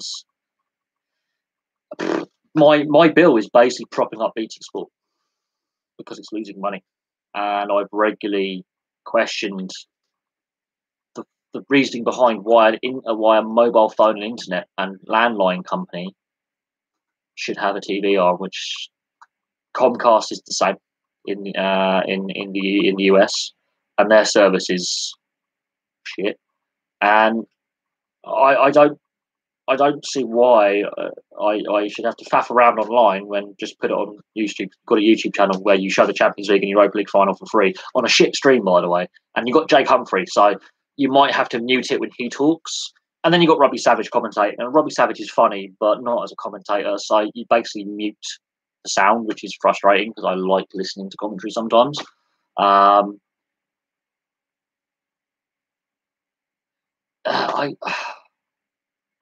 I'm not. That you gotta go to the BT Sports website. That's if my internet works long enough, because there are times in the evening when it doesn't. And why would I want to watch the Champions League when it's a battle? You got. So this is what the BT Sport hasn't told us. You can go online to the sports website. You can faff around, put your details in, and then you watch it for free. They'd never tell you that. And technically, my internet and my mobile phone is EE, and so therefore. I'm not even. But why would I want to give BT the satisfaction of me going through their website? Because then they'll try and sell me it more. I constantly get mail through saying and emails through saying, try to get to sign up for a product I don't want. They even have the cheek to phone me up and say we're offering you the option to get another package on top of what you've already got with EE. And I was like, but I'm already not happy with the internet and the mobile phone package I've got now. And that is naughty that they've hidden that. That is very, very naughty that they've hidden that, and hence why I'm not giving them the satisfaction. I'm not giving them any more of my time and effort. And I've told them, if you hike my bill one more time, as soon as that price hike comes in, I'm asking for my code, and I'm switching to Vodafone or another supplier, probably TalkTalk. They're the two cheapest where I don't have to pay a setup fee. I'll be switching. I've told them that. And a lot of people are. A lot of people are switching off BT Sport. They're just cancelling their subscription. They're not happy with what they're getting. Their internet's shocking, and it is. Virgin's not much better, by the way. But no, I've told my supplier, you keep raising my bill, and in my contract, which I signed, which I was then clearly missold.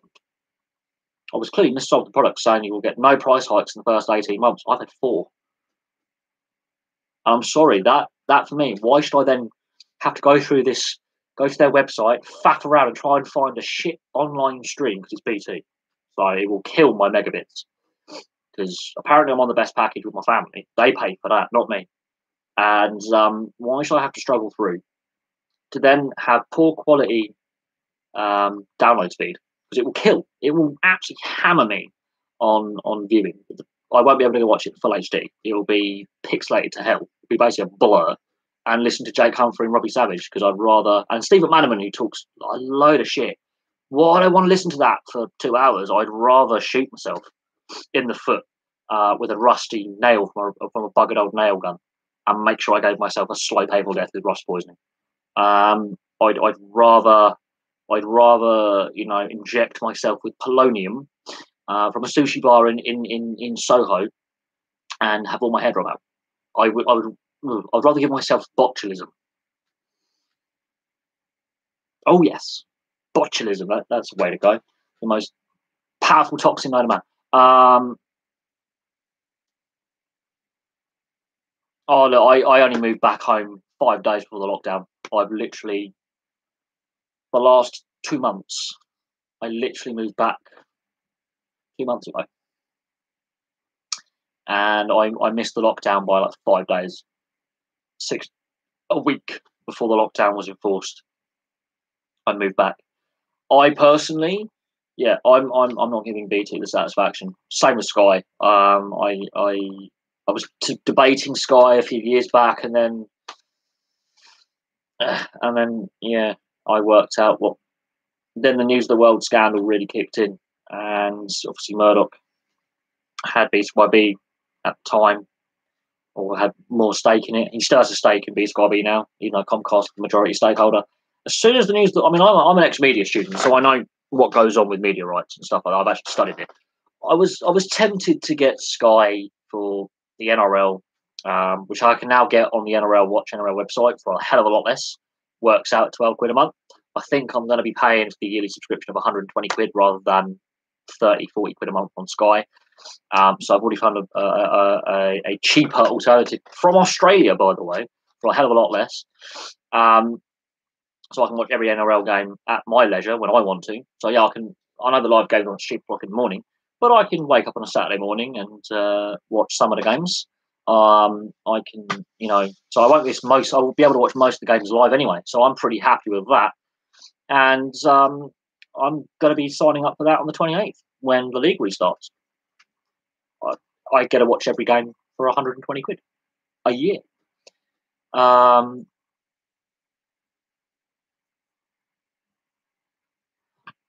I think try and keep the chat clean if you can, but the F1 going primary only to Sky only, big mistake. And that was Bernie Ecclestone and Rupert Murdoch back in the day making an agreement from I think last year onwards, and the viewership figures have plummeted. And if people like Lewis Hamilton, who I think is one of the most phony personalities out there, are saying, "Oh well, I'm proudly British. I'm proud to be the best British driver of all time." Great. Pay your taxes in Britain, then, you tax dodging so and so. Referring to Stevenage as a ghetto, I think was one of the biggest blunders he ever made, because Stevenage, ironically, is F1 country when it comes to the factories and the sports base.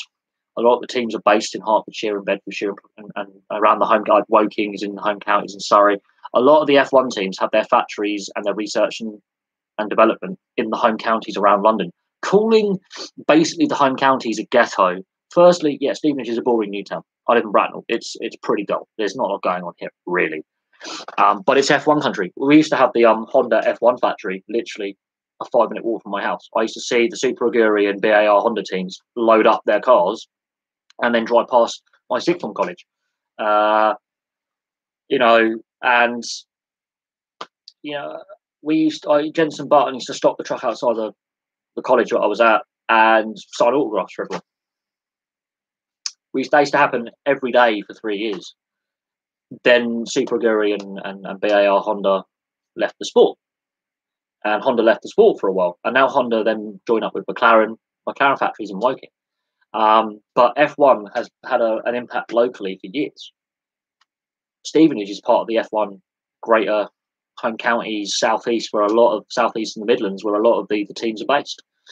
To call that a ghetto, well done, Lewis. Well done. And Stevenage based on the F off. He spends no time in England anyway. I prefer the interviews his brother gives in the British touring cars. His brother's far more grounded.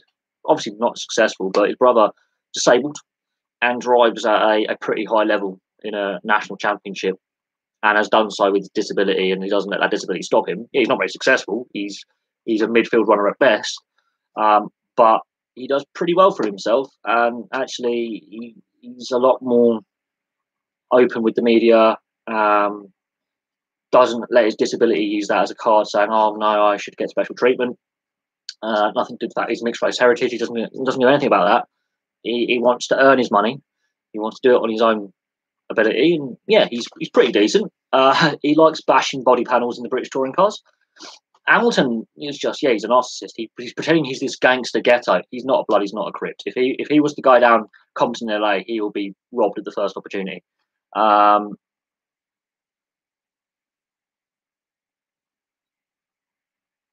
Yeah, I think, but no, I think Lewis Hamilton is a narcissist. Yes, he's one of the best drivers out there. I have no debate on that. I'm not a Lewis Hamilton fan. I'm not a Lewis Hamilton fan at all. Never have been. Even when he was at McLaren, he was spoon-fed at McLaren from a very young age. And the way he dealt with his father being his agent, I think that was a very tricky relationship. And anyone who's a sportsman who has a relative be their agent, it ends up going horribly wrong. Look at Ronaldinho and his brother in Paraguay, basically in prison right now for that false passport and some dodgy going on there. When you have a relative as your legal representative, it can go horribly, horribly wrong very, very quickly. It didn't go. It went horribly wrong with his dad. I've noticed. Lewis Hamilton does, pull various cards out to, justify his battle with the media. I'm not a Lewis Hamilton fan.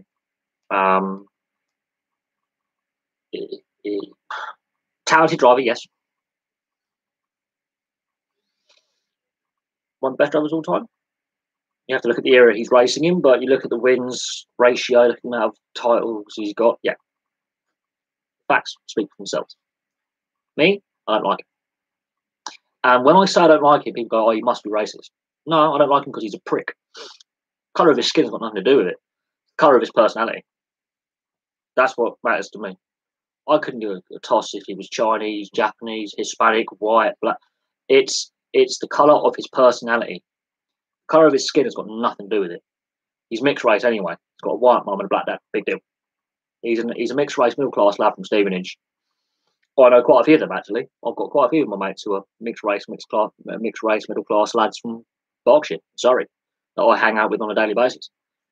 Colour of his skin's got sort of to do with it. It's the colour of his personality. It's the same with, if you look at some other sportsmen, there's some pretty talented guys out there and girls in variety of sports, yet they're the most toxic personalities ever to grace their particular field.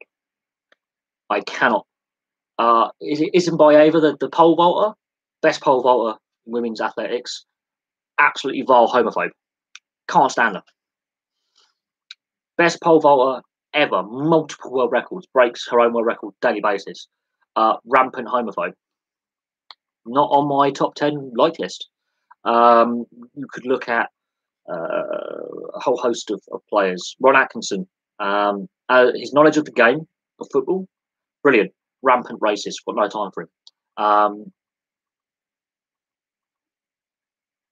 Oh yeah, I've seen that clip where he's trying to be the fake cowboy in redneck country. Oh, it's hilarious because that's deep south. Oh dear.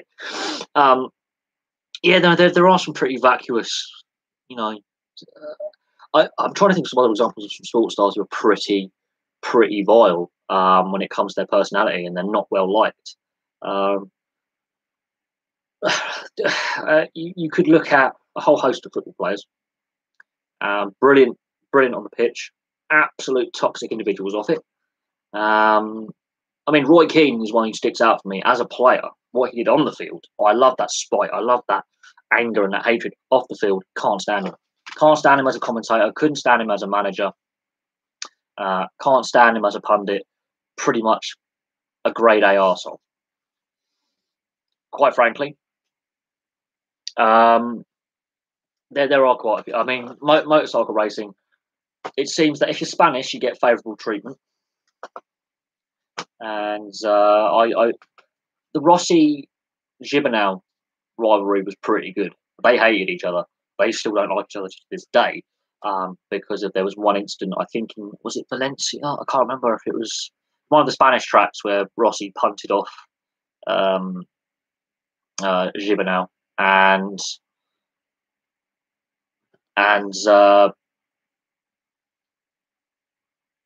they never got on after that. And then Gibernau nearly died when he had an accident.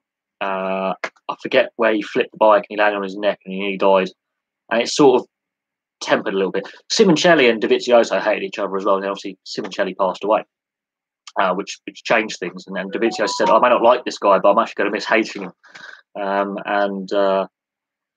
There was that. There's a lot of football. I mean, Kyle Walker and Danny Rose. Oh, God, they're two football players I can't stand because they're entitled knobheads. And to be fair, they're not actually that talented either. They're overpaid, entitled knobheads who really need to get a reality check. I mean, Kyle Walker's breached lockdown multiple times, including having sex workers come over his house. If you're going to cheat on your wife and do it regularly, don't post it on social media. He likes doing that. He's a bit of an arsehole. Danny Rose, he equates everything to money, and he hasn't taken a wage cut at this time when Newcastle staff are being furloughed. So when he says, and I agree with his comments on racism, that the fines and punishments are weak, and they are. But when he says, I could spend that in a weekend, that fine for, I think it was Macedonia or Montenegro, I could spend that in a weekend. Well, that was a €50,000 fine. Are you saying you can spend 40 to 45 grand in 2 days? What are you spending it on? A second-hand Bentley or a fuckload of cocaine hookers? Because to be honest, Ryan Giggs, brilliant player, absolute arsehole off the pitch. There's another one I don't particularly like. Ryan Giggs, not even loyal to his own family. Kyle Walker, hopeless player on the field, pretty hopeless off the field, to be brutally honest.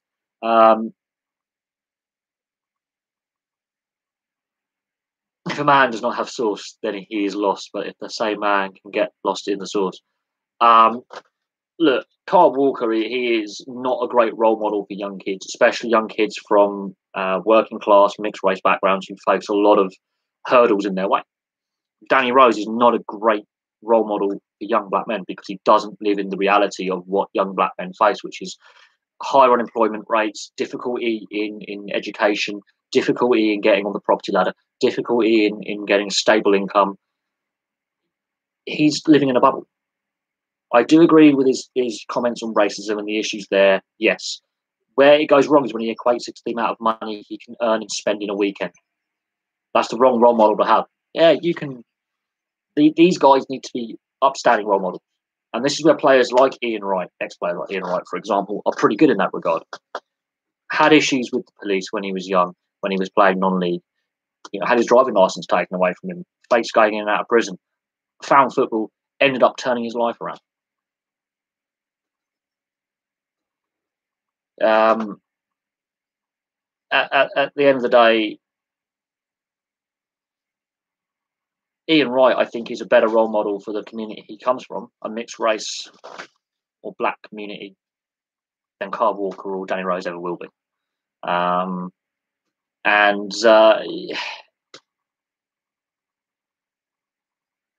think, some football players really need to get their heads out their arse and really, they're actually in their contracts, it states they have to do community work rather than just volunteering, incognito. It says you have to do community work and you have to be seen in the community because they've got such a bad reputation over the last 30 years where they're in nightclubs, they're getting involved drunk as skunks, they're fighting each other, drugs, prostitutes, all that. That is actually in their contracts when they sign a contract with the club that you have to do community work for a charity or community days. They have to under their contract. They're contractually obliged to go out and do it, and that is sums up modern high-profile professional sport. Is you're contracted to do these things. You can't just volunteer off the own goodness of your back, and they always have to be seen with the cameras around them to fulfil their egos as well. I don't like that. It's forced. It's not what they want to. They have to. And a lot of them don't live in the real world, and a lot of them don't see the deprivation and this is what gets me. Like Moses King as well at Everton, going out and having a house party at his place and inviting like 30, 40 people, and then putting it on social media. I swear these footballers are idiots. It's like the Ben Stokes situation in cricket when he caught with Alex Hales having a punch up in Bristol. They're still on international duty. They were late for curfew. Other teammates have said to those two, "Stop drinking. We've got a curfew." And these are and these are high profile players for England. And then they end up going to court, and they end up having legal troubles, and somehow Ben Stokes wins Sports Personality of the Year. So hang on a second, he's broken a guy's face. If he'd been charged with GBH, he's going to prison. He got charged with a fray, which is very hard to prove in a court of law. He got basically the police and the CPS charged him with the wrong offence. Basically, they chose it wasn't the wrong offence, but they chose the charge of a fray, which is harder to prove. Well, allegedly they were defending a gay couple, but allegedly not. There's a lot of murky goings on. It still happens now. When it comes to lower level, like rugby union, amateur level, British ice hockey, they still do the local pub thing. They still do the drink of the post match drink, if it's appropriate. I have seen times when where it actually ends up in a bit of a carry on and they refuse, and I've seen that happen. But the culture of we have a post match meal together, we've bled all over the ice, we've beaten the crap out of each other. Do you want to have a meal? That culture does sort of exist. There is sort of like everyone's mates here. We're all a big family. But I think the murkiness over to do with the Ben Stokes situation is we've been down here before with high profile, not just in this country, but high profile players getting up to no good.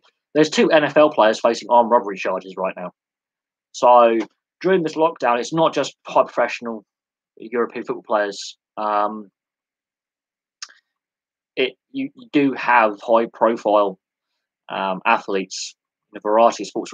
You look at the NRL. I mean, in the NRL, you had Latrell Mitchell and Josh Adokar and others going basically pissing around on the beach, quad biking and dirt biking and hunting. And I'm like, your country's in lockdown. People are dying. These are the big name players in the NRL. And then you had Nathan Cleary basically shacking up with 5 rather attractive blondes in an apartment in Sydney. And they put it all over social media that they were doing these things. It's moronic. So it's not just the Premier League football players who are being idiots with social media and breaking the lockdown rules.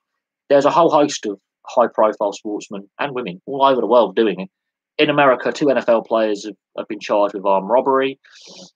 You have NRL and AFL players mucking about in Australia. It's mostly the NRL for some reason. I don't know why this is. These are the role models for kids. These are the role models for society, and they're just screwing about. And I think social media means they can't get away with some of the antics they could get away with 20 years ago, 15 years ago. This is why I like listening to podcasts like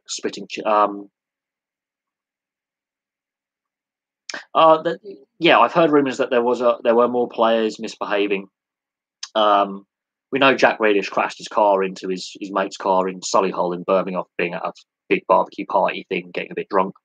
Um, but that was in the early days of the lockdown. Now that the lockdown's been going on for 8 weeks, the Carl Walker situation, the Moses Keane situation, Jack Grealish, okay, he's a bit of a pisshead. He has form with liking a bit of a party. That was in the first few days of the lockdown. Okay, takes some getting used to. I'm going to give him a bit of benefit of the doubt. He's an idiot, but I'm going to give him some of the benefit of the doubt. After that incident with Jack Grealish, other players in the Premier League, Championship, League One, and League Two should have gone. Right, we're in the spotlight now. We're refusing to take pay cuts at this time. We're public enemy number one. We might want to behave. Jack Grealish should have been the moment where you go, right, you behave now. And then, yeah, didn't go like that. There were players doing training sessions. I can understand them want to stay fit and active because it's, yeah, they're on leave basically from their jobs, but they want to obviously be prepared to go back to work. And I think I can understand some of the players wanting to keep fit and doing training sessions to a point. Technically, they were in breach of guidelines. Okay, I get that. I'm not angry at those players, really. I'm more angry at the players like Carl Walker, Moses Keane. Grealish should have been the example, right? Watershed moment. Don't do what he's done. We'll fine him, suspend him, whatever. He did issue an apology straight away. It's cool. Being a Wally. That was in, I think, the first few days of lockdown. What has happened since then is really stupid actions by players. And it doesn't help that they're on big money. These are big. These players who should be role models for young kids, especially from ethnic minority backgrounds. Say, look, you can make it to a high level of professionalism in your chosen field. You can make good money. You can have a good life. You can get out of that poverty cycle. You can get out of that crime cycle. You can actually do well for yourself. You can broaden your horizons. Instead, they're like acting like the idiots that hold the community back. And it's not just ethnic minority kids; it's kids from every background. These are role models, and what they're doing is not what should be done. Yeah, I mean, look, this is the issue with the PFA. I've got my views on various things which I can discuss on the other channel. I the adult industry, it needs to be better regulated. It's not actually illegal to be a prostitute, ironically. It's illegal for more than 3 of them to live in the same house. It's a debate for the other channel, but there's the taboo social, is it acceptable, and there's the legal side of it. Now, what in normal circumstances, okay, say it's the off season, that unnamed player has technically not broken the law. Ironically, although the French legal system is really weird and they try and make it as complex as possible, but technically he hasn't broken the law. Morally, if he's married with kids, then yeah, you can definitely say you're an arsehole. You've done a Carl Walker. If he's advertising on social media, like Carl Walker, he deserves. And now he's trying to, fight back against and Carl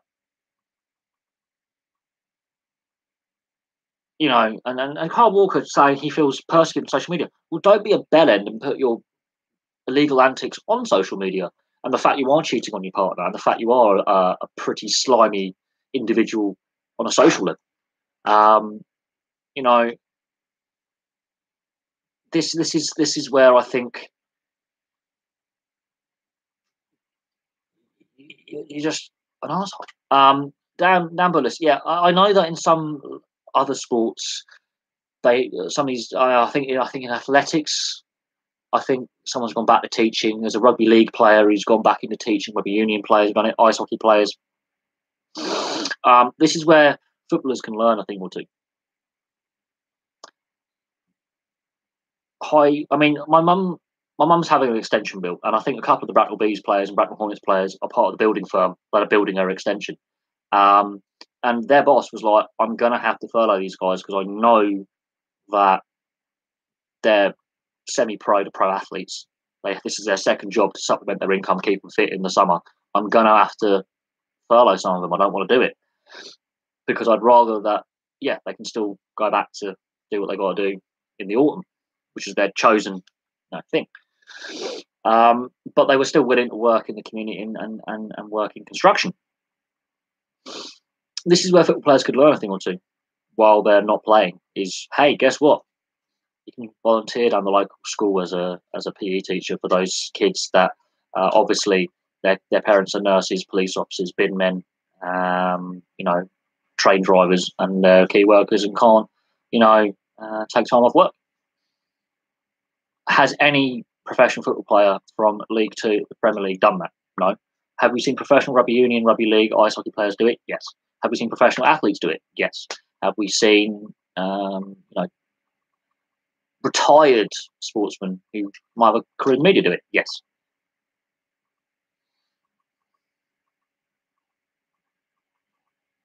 This is what gets me is these football players are refusing to take wage cuts or wage deferrals, and they're battling over it. Yet other sports professional athletes are going, well, I've got a degree in teaching, or I've got a degree in science. I'm going to volunteer at this and that. I'm going to volunteer at be a PE teacher. I'm going to volunteer to be a science teacher. I'm going to volunteer to be an English teacher at a local school that's staying open for kids of key workers. This is where football has an image problem. This is where football has an image problem, and football does have a problem long term with what players do post career as well. You look at rugby union, rugby league, not so much, but rugby union especially. Rugby league, no, it's more of a working class game. So rugby union, rugby league, British ice hockey. You look at what they do post retirement. A lot of them end up here, especially ice hockey and rugby league, end up in the building trade, end up used car salesmen. Well, basically trades or working middle class trades. Rugby union, a lot of them have degrees. Jamie Roberts, for example, he's a fully qualified doctor, surgeon, rugby union player, ex-Welsh international, fully qualified surgeon, PhD, everything. He's a doctor. Felipe Contepomi, doctor, surgeon. So other sports do better when it comes to post-retirement with career options, and if you don't want to stay in the sport and you want to go down a different career path, you can do that. Football has that problem where a lot of players are just on the scrap heap. Paul Gascoigne is a prime example of someone who wasn't looked after and put on the scrap heap. Talented player, one of the best players we ever produced. Post retirement, wasn't looked after, wasn't guided down the right path, and yet the person's partly responsible for that.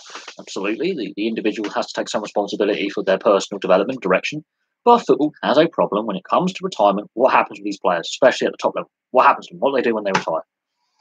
And the more we get into this super wages, super transfers, big money, superstar era, as I'm going to call it, the harder it becomes for these players to adjust to city life, because people are going to recognise them for years to come.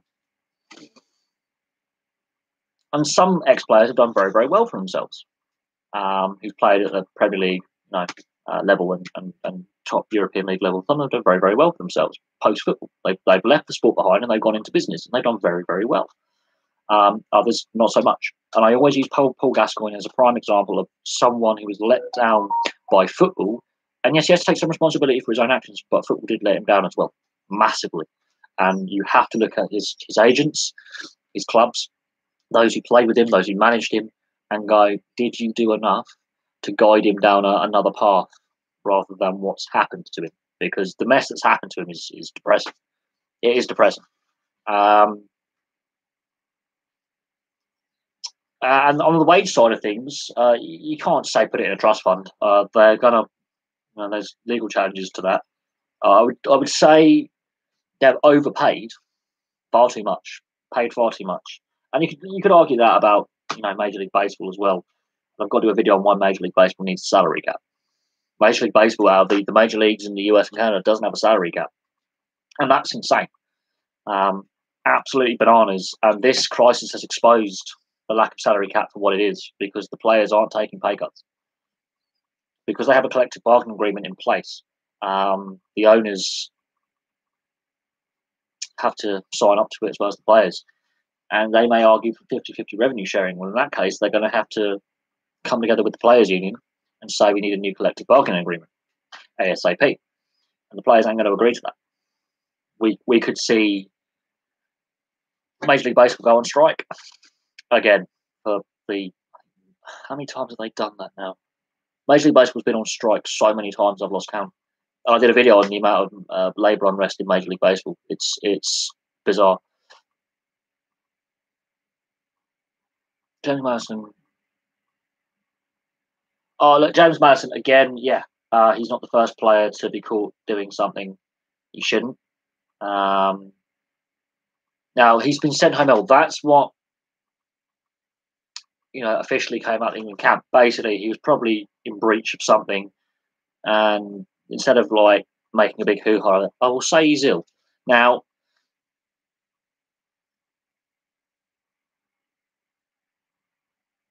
on the side of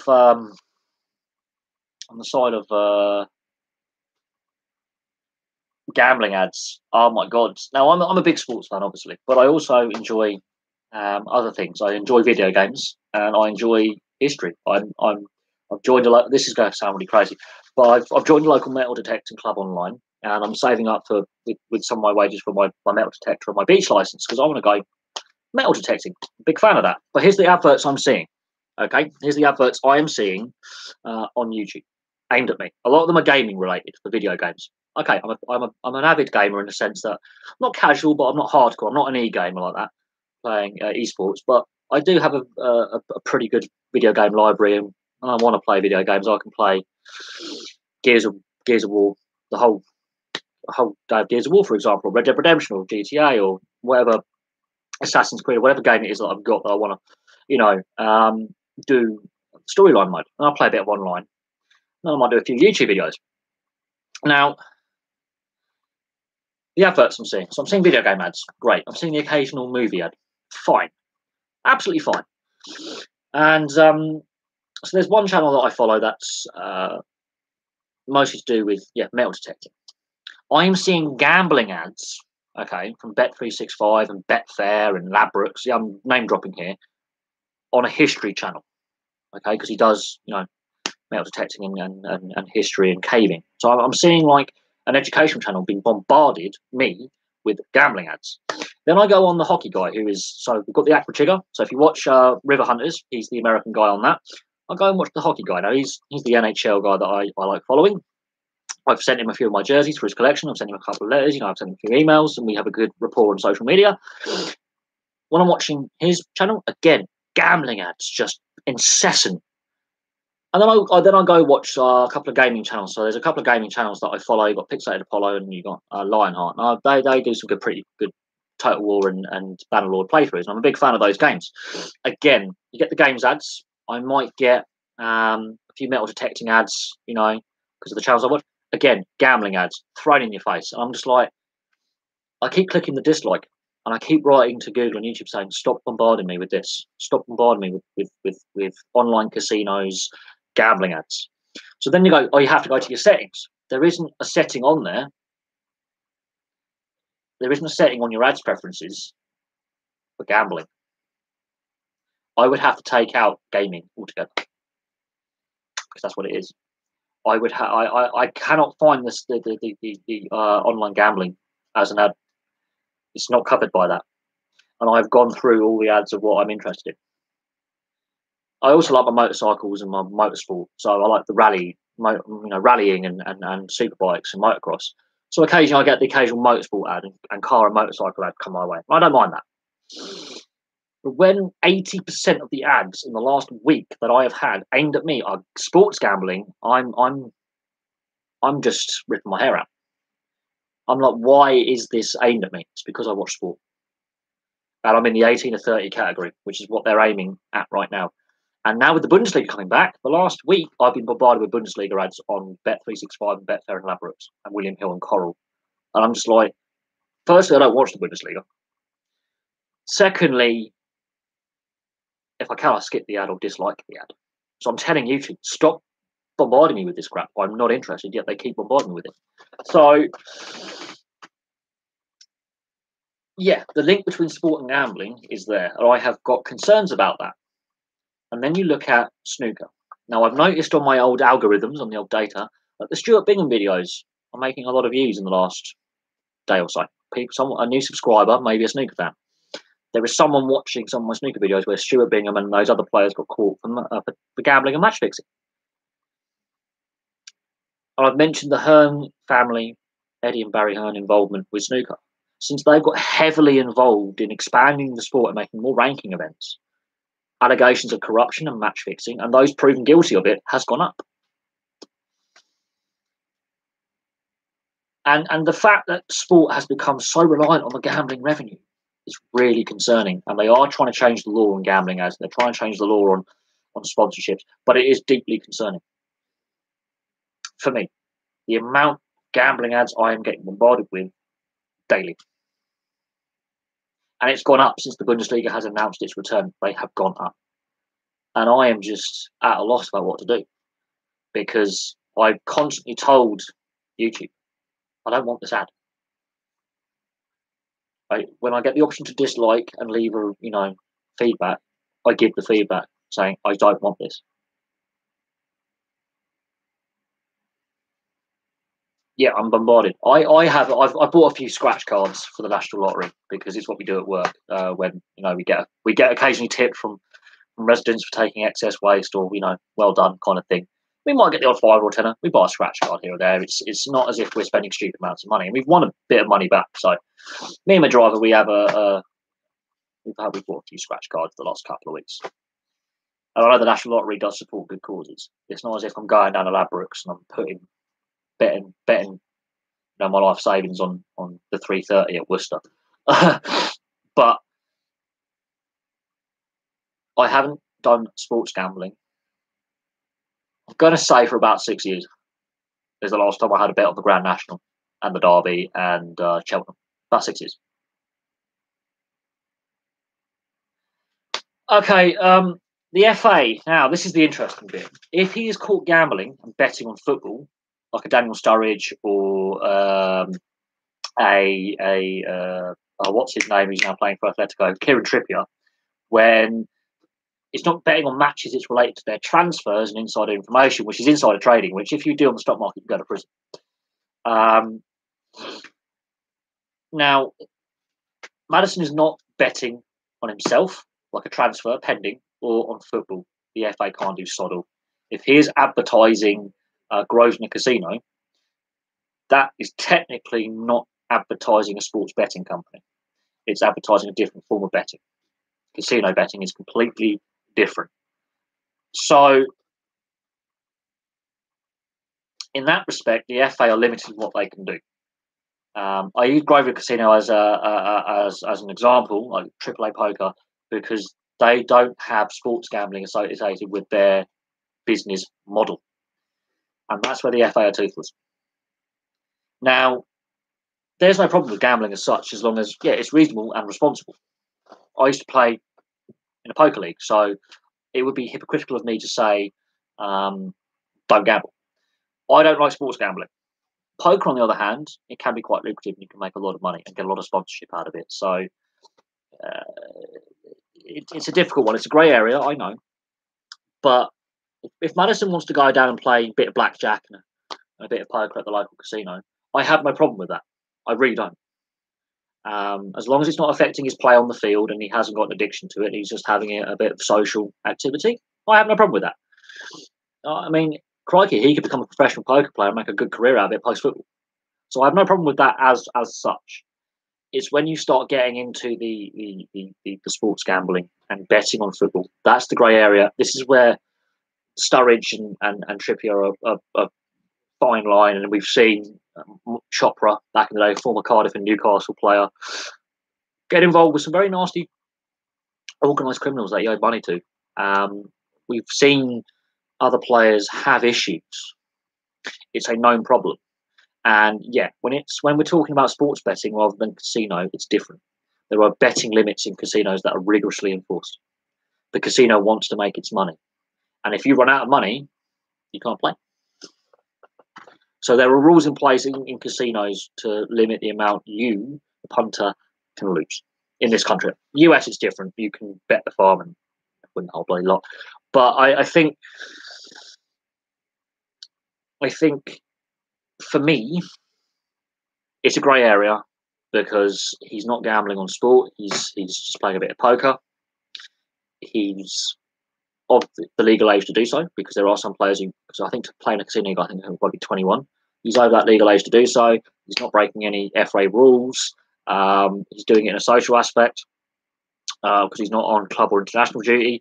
There's not a lot the FA can do. The fact that casino companies have sponsored him, okay, it's a bit troubling. But at the same time, he might be a very good poker player. He might be a very good blackjack player. He may have a career post-football in that kind of field and make a lot of money, which is right to do so. We can't judge him for that.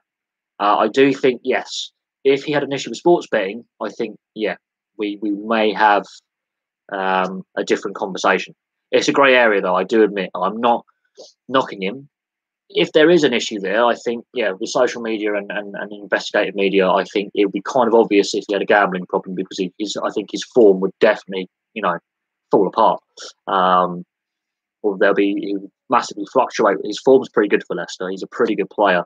But Paul Gascoigne was a raging alcoholic and druggie, and he was brilliant for Tottenham and Everton and Lazio and Newcastle in his career. He could be on. I mean, whether it's true or not, I think he was playing against when Maradona was near the end of his career in Spain, and Gascoigne was playing for Lazio at the time. They're in the tunnel, and of course, Gazza knows a little bit of Spanish because he's obviously a bit of Maradona speaks Italian, so they can communicate. And Maradona speaks a bit of English. And Gazza goes, I've been out on the sesh last night. I'm still battered. And Maradona goes, don't worry, so am I. The two best players on the pitch that day were both steamed. And was that said or not? But actually, if you look at the photographs and you look at how buggered they look, they probably were, knowing what they were getting up to in their spare time. Gazza and Maradona, yeah, they did play against each other on the field, and yeah, they were both absolutely plastered. Whether Gazza and Maradona actually spoke on the time saying, I'm fucked from the night before, oh yeah, don't worry, so am I. That's neither here nor there, but it's probably likely they did have some kind of conversation about that. The fact that, yeah, he's getting advertising on his Instagram and his personal social media is troubling for me. If he was appearing on TV ads or internet ads, that's different. On his personal social media, that's where I have a slight concern. I do have a slight concern. And you can debate that. On the bit of fun,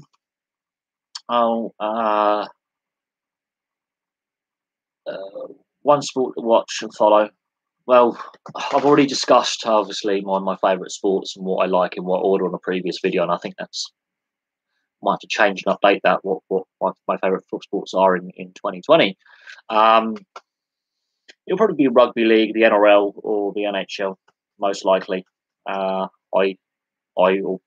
ice hockey in some league when it restarts. But I have to choose one. I'm going to go for the NRL, Rugby League Australia, because I know that's going to restart in a week's time, and I am a big fan of it, and my team, the Canberra Raiders, have a very, very good chance of going back to the grand final and winning this year. So, bang, that's the one sport I would watch and follow. But if the NRL wasn't to restart on the 28th of May and the NHL was to restart, it would be the NHL. Plain and simple. But they're my two favourite sports. I mean, rallying, and motocross are up there as well. So it's a difficult one. British touring cars, NASCAR. NASCAR is returning at some point in May, so there'll be some sport for me to watch. But I think for me it'll be a pick between those four. The fact, yeah, he has got caught out of poker table while sent home ill. Madison, go back to Madison. But he's whether he's slightly unwell or he's not 100% and he's not eligible for England. He's been released by the club and country for that international break. It's a difficult one. Again, you have to factor that one in. But then you have to, if there is an issue there and it is a concern, you have to look at his agents and those advising him who help him sign his contracts. And his club would be aware of any sponsorship he has, because with financial fair play and stuff like that, you have to still declare stuff. And so you could get a freedom of information request on his earnings because, he's a high-profile individual. So Obviously, it's all above board. Otherwise, he would have been punished by the club, by Leicester, and England would have been punished by England, saying, we're not going to be selecting you for a couple of internationals because you've breached team curfew or whatever. So I think it's all above board, and is what it is, really. On the Shaun Wane, that's going to be interesting. I think it is going to be interesting because of obviously this shutdown. He hasn't obviously had a lot of time to scout players. I've discussed this earlier. He's only had 2 rounds of the NRL and 5 rounds of the Super League to scout and assess who he wants to have in his lineup. We are going to see the NRL return in May. Super League at some point later this summer with a shortened season with the Challenge Cup in there. He's going to have less matches to scout players. The scheduling is going to be all over the place for the next 18 months. I think he goes into it knowing a lot of the Super League based players and what they're capable of from his time coaching in the Super League. What his first squad looks like is going to be very interesting, but this is where having a good scouting setup, which is something he's very good at. Shaun Wane is very good at scouting the opposition and scouting players. That's why he's been a very successful coach in Super League, is because he's very good at scouting the opposition and scouting talent to bring into his teams. So I think scouting is going to be crucial, and I think he's going to be looking at a lot of NRL tape, because Canberra have a good 5 English players, and there's a few other players playing in the NRL who are eligible for England. So that is something that's going to be on the agenda. Is okay. I have players playing overseas who are eligible, and obviously he's got to rebuild after the Lions disaster. So I think the pressure's off somewhat. I do. I think the pressure is off somewhat. I think England are going to be a dark horse. They're going to be a dark horse. I don't know how much of a success. I mean, with home nation, home crowd.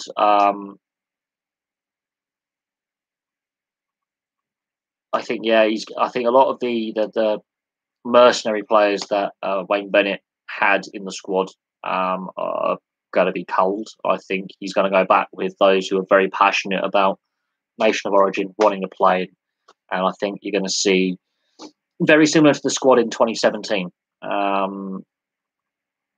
Only McQueen, I think, was the only Aussie with English parents who played in that squad. So I think you are going to see a very Anglo-Saxon squad, so to speak, with hey, we're all born in England. We've all played our youth rugby here. I think we're going to see a very passionate squad. Captain is going to be an interesting one. I think Sean O'Loughlin's on his last legs. James Graham's on his last legs now. We've lost Sam Burgess. So captain's going to be an interesting selection. And it's going to be interesting to see what team he puts out. Is it going to be a young team, or is it going to be a team dispersed with veterans and youngsters? I think it's going to be interesting to see the average age of the team he puts out, and whether he plays Bateman in the centres or the forward pack, because Bateman, Canberra has proved he can play in both, and for England he's proven he can play in both. It's a bit chocky on when he plays in the back line. He's not as fluid as when he's in the forward pack, but he can play 80 minutes, and that's scary. He's a machine. He's physical, gets in the opposition's face, and he adds that bit of spite and grit and determination that is lacking down the left-hand side. So be interested to see whether he plays Bateman in the backs like Wayne Bennett did, or in the forward pack like Canberra do. So he's a very versatile player on the left-hand fringe. Will Ryan Hall get enough games with the Roosters to warrant a recall as he recovered from that knee surgery? Is he still an effective winger? One of England's best try scorers. Jermaine McGilvery, is he the guy as the best strike runner we have? Who plays at fullback? Who plays in the halves? Which hooker do we go with?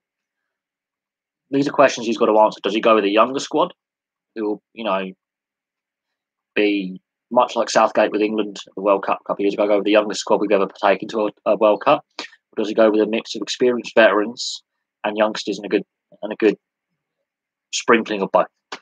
It'll be interesting. Will the Olympics go ahead in 2021? Well, I think they will. There's a reason why the Euros and the Olympics were pushed back a year. Was to allow this crisis to be brought under control. I think they go ahead. To move them again would pose headaches far beyond what we need. It would just congest the sporting calendar too much. So I think it will go ahead as planned. I don't think they can afford. This is the organisers in Japan. I don't think they can afford to shuffle it again.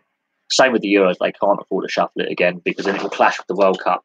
Both events will clash with the World Cup in 2022, and that's something they try and avoid as much as possible is a clash with the World Cup. But we'll see what happens. 2021 is going to be a mental year for sport, absolutely mental, and a lot of things are going to change with professional sport. I think the athletes at the top level are going to take pay cuts. Funding is another thing. UK Athletics has had a discussion about funding and all sorts like that. That's an organisation that's got a lot of problems with governance and trust between the athletes and the governing body. Cycling is another sport that may have to change how it functions. Motorsport F1 is in a bit of a hole at the moment. But the TV rights with F1 are a problem there. So there's a lot going on. I think, financially, sport's going to have to change going forward. I think the top level athletes are going to have to take pay cuts, and the TV deals that are in place, we could see a lot more free-to-air coverage than we've had before. And that's something that has been called for 20 years, is more free-to-air coverage. I think as I said, the demographic who pay for subscription sport are older. My age group not paying for it as in the same percentages that their parents were or older siblings are. So the demographics changed, and there are calls free to air. Or why should we pay the TV license? We are seeing calls to scrap the TV license. Why should we pay for a TV license if all the national sport has been taken away from free to air and whacked behind a paywall? Surely the BBC is also the license giver for the operating licenses for these TV companies. And the lack of free-to-air sport has been an ongoing issue for quite some time. And that debate is ongoing. And I think we will see more free-to-air sports coverage and going forward. And the top-end talent are going to have to take pay cuts because economically it's not sustainable with what's happening economically right now. People ain't going to have the money to pay for these sports subscriptions. There's not the amount of people who will default on their payments. It's an unsustainable business model. It's reliant on debt. The transfer market is reliant on staggered payments. When a transfer goes through, that player isn't paid off all right straight away. Football, it's over staggered payments. Barcelona are still being paid money by PSG for Neymar. They're staggering the payments to comply with, because if they paid it all out all in one go, financial fair play would just have a meltdown. It already has. So the transfer market in football is all over the place. Player wages, they are going to be a debating point going forward. And Barcelona are basically bankrupt. So you have to ask the question, yes, they're getting staggered payments for the Neymar transfer, but where's the money gone? They're one of the biggest clubs for fan base in the world. They're basically broke. Where has that money gone?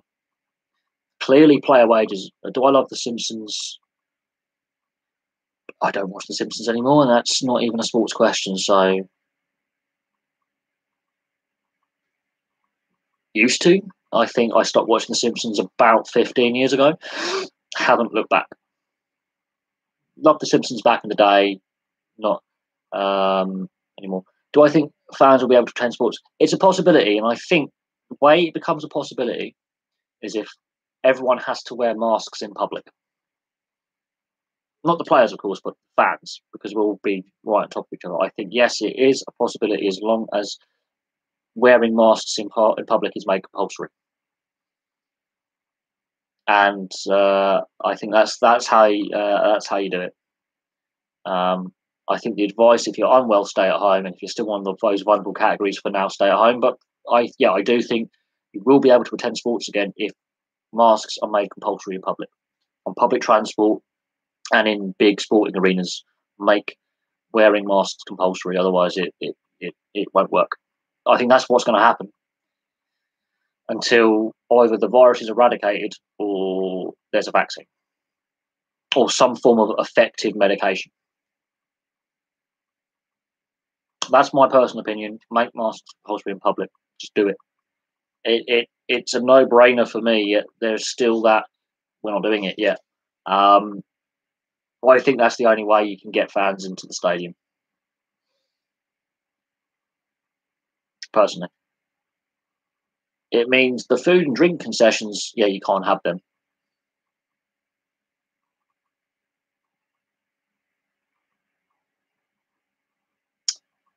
So you have to factor that in. And now I'm a key worker, so I should possibly be getting this antibody test within the next couple of weeks. And once you've done that to the key workers and you can prove how many of them have actually had the, built up an immunity, that's something else to consider. But I do think masks in public, having masks in public would at sporting events would allow a quicker return for fans in stadiums. Now, I do not understand why the sporting authorities, and these sports clubs are wealthy, they could pay manufacturers to make these things to dish out the fans, personally. So it does make me wonder why that hasn't been a thing. But at the same time, we may not see fans in attendance till next year, at the earliest. But we don't know. A lot can happen over this summer. A lot can happen. It's a very fluid situation. A lot can happen, and we don't know what the landscape's going to look like next week, let alone in July or August. Don't have a clue. So a lot can happen in this time frame, and we may see fans back in attendance at stadiums by 2020, 2021 season, so the start for next season. The plan is to play behind closed doors for the rest of this season, but I can see fans being back in attendance. They may make face masks compulsory. But at the same time, you just have to see what happens. Really, I on the West Brom Louis Barry situation, I wasn't aware of that transfer. I don't follow every single transfer, but yeah, the payments of transfers, they're not all paid in one go. The fact that the player has changed clubs yet again in that time frame, and you still have, it's like the Phil Jones transfer to Man United from Blackburn. We're still getting money in a clause, I believe, or we were getting money for every title Man United won with him as a member of the squad. He had to play a certain amount of games in that squad per season. But every trophy that Man United won with Phil Jones as part of the squad, we got a bonus on the transfer fee that were paid by Man United to Blackburn.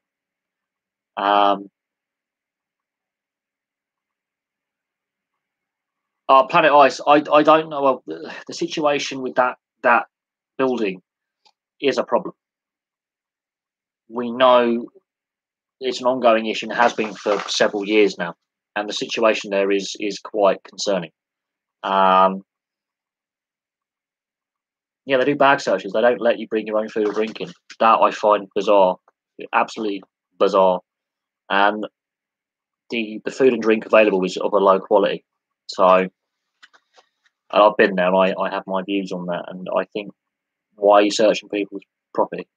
You may have someone who could have a kidney condition who needs to have regular filtered water. I know a person who actually had a kidney condition I used to work with. He had to have filtered water in like a Brita filter bottle. You can't tell him to buy unfiltered water, not at all. So I think there's a medical bit that I think I don't know about the team, but I do feel sorry for the situation that they've been in. But we've discussed this for 3 years on the channel, and the situation's been ongoing for a lot longer than that. With the situation with the building situation is desperate. They could have used this time to refurb this rink, make the rink better. make some repairs. They have chosen not to. The plans that have been submitted to Basingstoke and Dean Council don't mention in that redevelopment having a new arena built there.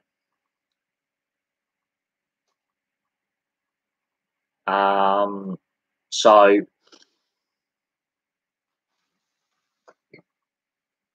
I don't know. I do Planet Ice as a company. I don't know. I don't know what will happen with the Basingstoke Bison. I do feel very, very sorry for the fan base and the players who've got to play in a facility that clearly isn't up to safety standards. That wouldn't pass in other leagues. A solution has to be found as soon as possible. I can't see how, when we do resume play, that they can continue to play there. The only other ring I could think of that they could go to would be Gosport, which is owned by Planet Ice, and it's still in Hampshire. So that's the only solution I can personally think of. I can't see how they can stay in that building long term. We're going to have a Raiders or a situation, or the Bristol Pitbulls, something like that, which is just not good. And I feel sorry for the team and the players and the fans, because they've been screwed by the rink owners quite badly. But Planet Ice no longer actually owns that building now. So another company owns that building. So Planet Ice have washed their hands of a situation that they could have dealt with 15 years ago, when there were concerns about the position of the building and the long-term suitability of the building and on the position it was at, and structural issues with that building dating back years, long before the building got to the state it was. With fans in the stadiums question, I wonder if the Pan Euros next year will actually go ahead. As things stand, yes. The problem is 2-week quarantine periods. That's going to prove a problem. And UEFA have said they're never going to do a Pan Euros ever again. They realised the folly of their decision very soon after saying it's going to be a Pan European tournament. They looked at the reaction of fans to it, and nations were like, what? So why have we spent X amount of millions and millions bidding for tournaments? I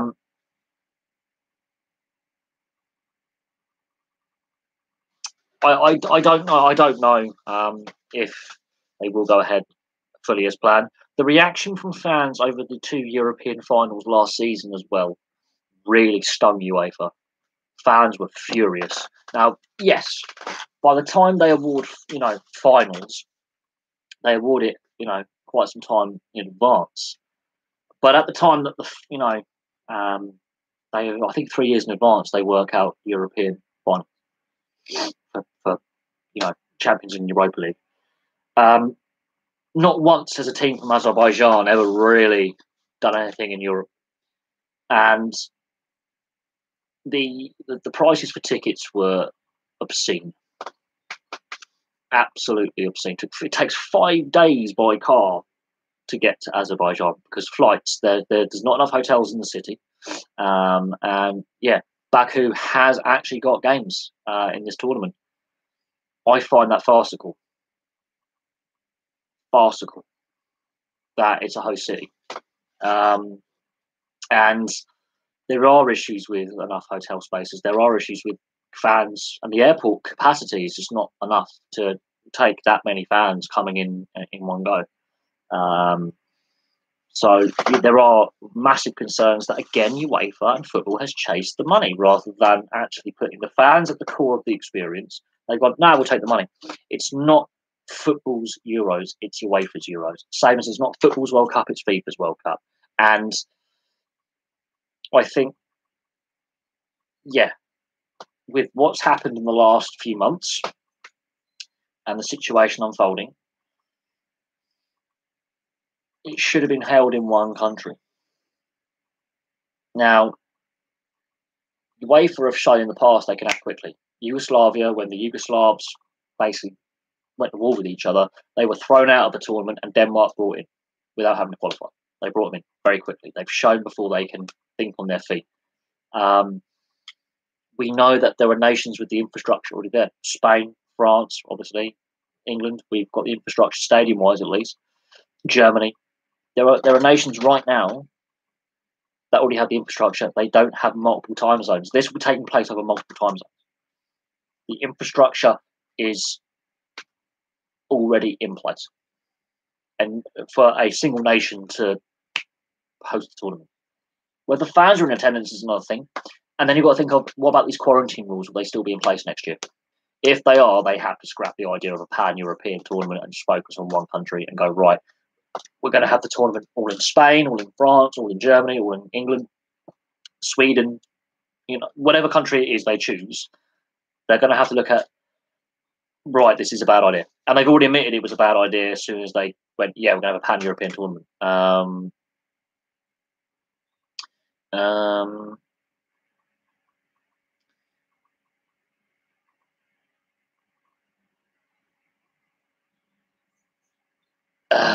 I think on the Basingstoke situation, I've discussed that to death on this channel and on many a live stream over 3 years. I do feel sorry for them. I think they could most likely move to Gosport in the end. I can't see them staying in Basingstoke unless a solution is found and the council pull their finger out and actually act responsibly, which they haven't done, and there needs to be more transparency over the process. Planet Ice have walked away from the situation. The situation at Milton Keynes is just as bad because they almost went out of business when they were in the Elite League. So poor ownership decisions and Planet Ice being the core denominator when it comes to problems with teams not being treated right. They've screwed over not just ice hockey teams, but rink users and coaches who do figure skating and coaching lessons by doubling or tripling their fees, which make their classes unsustainable financially. So they independent coaches are forced out, whereas Planet Ice employed coaches who are of a lower quality get the talent to work with, which is long term not sustainable. But on the Euro side of things, we'll have to see what happens. I can still see them going ahead, whether they are a pan-European or not. UEFA have got to think long and hard because there is commercial side of things and legal obligations with sponsors and host stadiums and host cities. But if fans are in attendance, it doesn't really matter where they host the games, as long as they can meet the quarantine criteria. And that's the situation. We in the UK now have a 2-week quarantine for overseas travellers.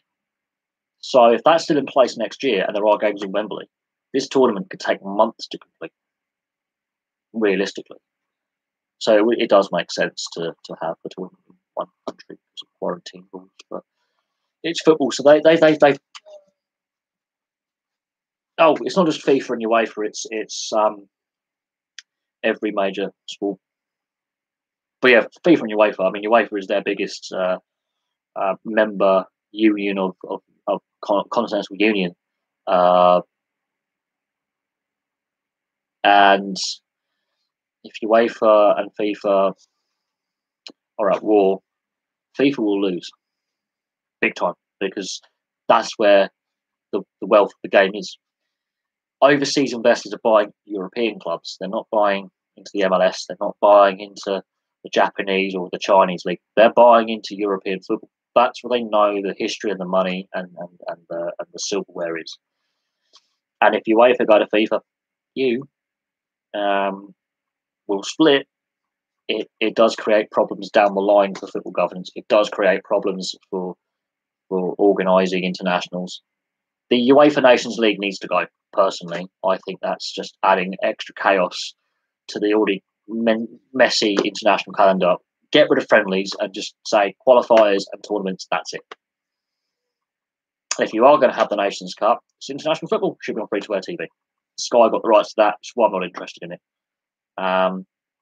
If the Nations Cup was on free-to-air TV, I would have probably loved it a little bit more. I think it over-congests the calendar. Yes, you've got rid of those pointless friendlies, but now you've got another pointless international competition that no one, I don't think, really cares about. I think there are some fans that care about it because club country debate, it's international football. But it's not on free-to-air TV, and for me, that's a big lose.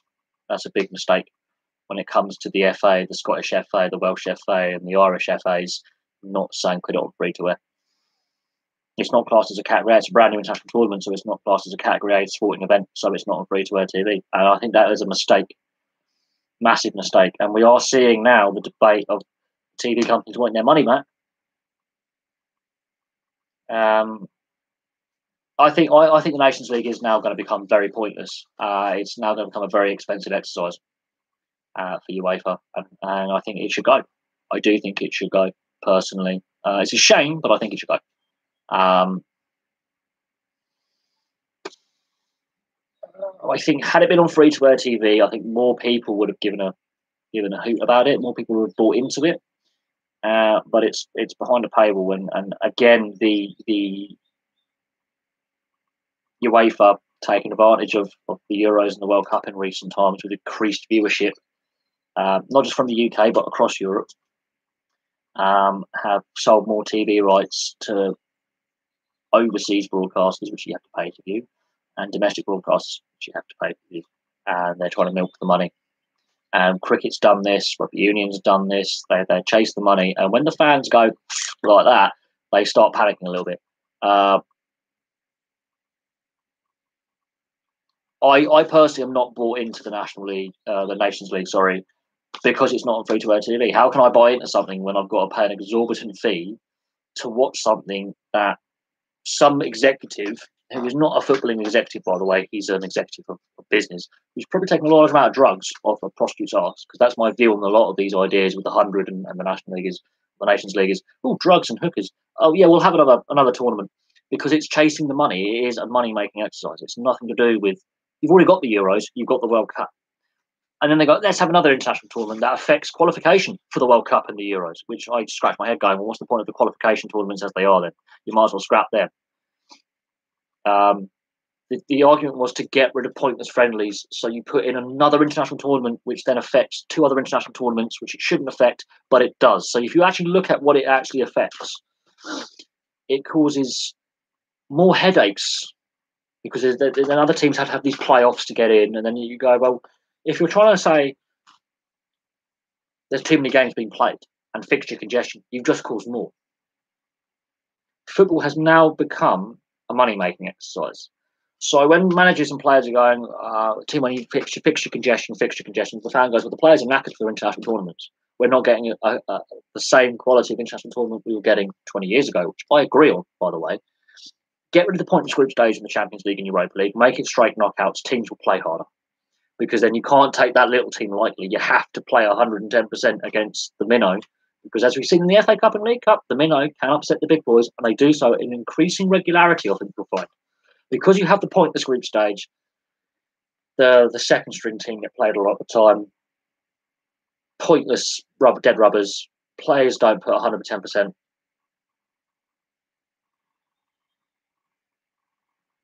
I don't know. And I do think it should be on free to air TV because it's an international tournament. I do think also another problem is it does congest the calendar. And when you have a debate about, well, we need to get rid of the pointless friendlies, there are still friendlies being played.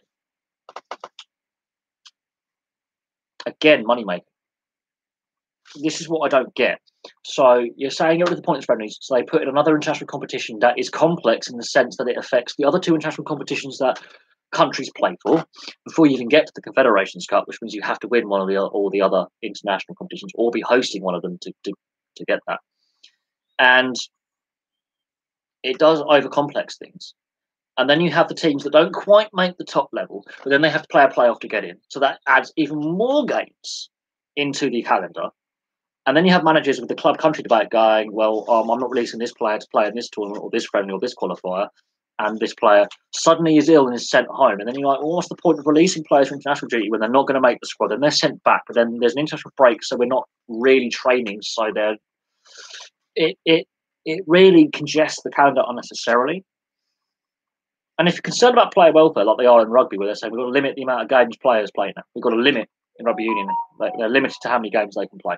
And rugby league is like, well, we already play roughly 28 games. Some players are men of steel. They all play 28, 30 games a year in rugby league, rugby union, right? They're saying we've got to limit how much action these guys play before public health, or health reasons, right? Concussion. Ice hockey, they play 82 games of regular season in the NHL plus playoffs. You can play like 110, I think. Minimum of 16 games to win the Stanley Cup on top of 8. You're playing over 100 games a season. And if you're playing every series, a 7-game series, 4 series, you're playing 130 odd games a season for regular and post-season ice hockey. Yet you never hear NHL players complaining and coaches complaining of fixture congestion. They complain about fixturing when like certain teams have a lengthy homestand or 5 fixtures in 7 or 8 days. Yes. But over a course of an 18 season, it evens out, and you never hear of the NHL players going, you know, there's too many games, I'm knackered. I don't want to play tonight, I'm tired. You don't hear of it. I mean, I think Keith Yandle has played up like 500 consecutive games or something. He's a man of steel. He's not missed a game. He had half his teeth knocked out. He's playing the next game. I think this is something that you know, different sport, yes. The physicality of that sport, Jesus Christ. But you have the complaint from football managers. I'm going back to football because a lot of these players simulate getting contact and throw themselves. The diving aspect and the simulation, which I cannot stand. If you do that in rugby union, rugby league, or ice hockey, you look like an idiot. And then the next hit or tackle, you are getting absolutely 110% hammered. Those are sports that you can't fake injury. Those are sports you can't go 80%. You've got to give 110%. It depends if you're fully fit or not, but you still, even if you're playing on one leg, you're still giving 110% if you can. You don't play a half-arse in those sports because you are going to get your head ripped off. Football, I think, the way the rules are set up, the lack of punishment for diving, it's in the rule book. The divers doesn't get punished when it should. Oh, how different many a World Cup and Euros would have been if they had punished the dive rather than awarded the free kick to the team that the player dived. It's embarrassing. This is why, especially in North America and in Australia, they're not buying into it as much as FIFA want. They're starting to, but it's taken a lot longer than FIFA realised when they initially went, we'll give the World Cup in '94 to the USA.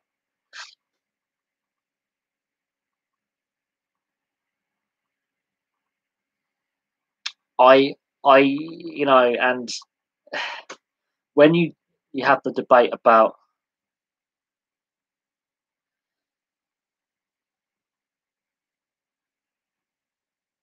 well, if they didn't dive, you wouldn't have VAR. If players stayed on their feet, you might actually see more goals scored, ironically, because if players stay on their feet and take that shot rather than taking the dive when they have an opportunity to pass or shoot,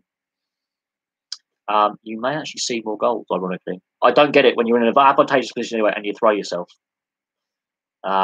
It's embarrassing. And unfortunately, I think this is where the debate about they pay too much and they're the term uses pansy. Yeah, this is the problem. This is the image from football houses. They're paid a lot of money to then throw themselves and try and win an Oscar. And the Neymar just Neymar in the World Cup 2 years ago. God, I felt ill. And in 2014, some of the antics Neymar showed. Oh my God, like one of the Colombians broke his back. They'd obviously had enough. They'd watched him roll around like a child with a roll. We'll give you something to roll around about. And yeah, they made sure they hurt him. This is the problem when you have those histrionics. If he did that in rugby, my God, the next tackle he has the ball, he is going to get poleaxed. Whether the player does it cleanly or not is irrelevant. He is going to get hit hard. The fact is in football, players like, oh my God, I'm on a yellow card, I'm going to get sent off. Rugby, you hit him like that. Ice hockey, he's going into the boards head first. I don't care. That player will take the penalty to hurt him and say, now you've got something to roll around, you know, rather than painful because you're actually hurt this time. And that's the issue is these are sports where generally the average wage is a lot less, even at the top level, and they play with some really horrible injuries.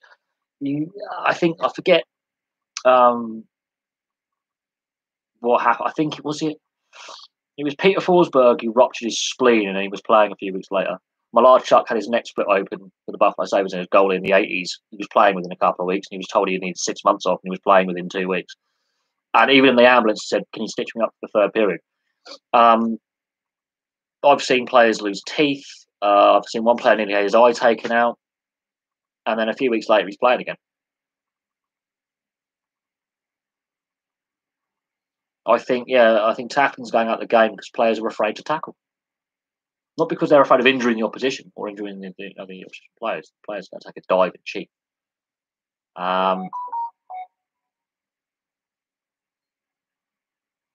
Oh yeah, the lengthy road trips in the NHL, that's insane. I mean, I look at the fixturing and I think, yeah, it is mad. And yeah, a lot of these players in the NHL spend a lot of time away from their family.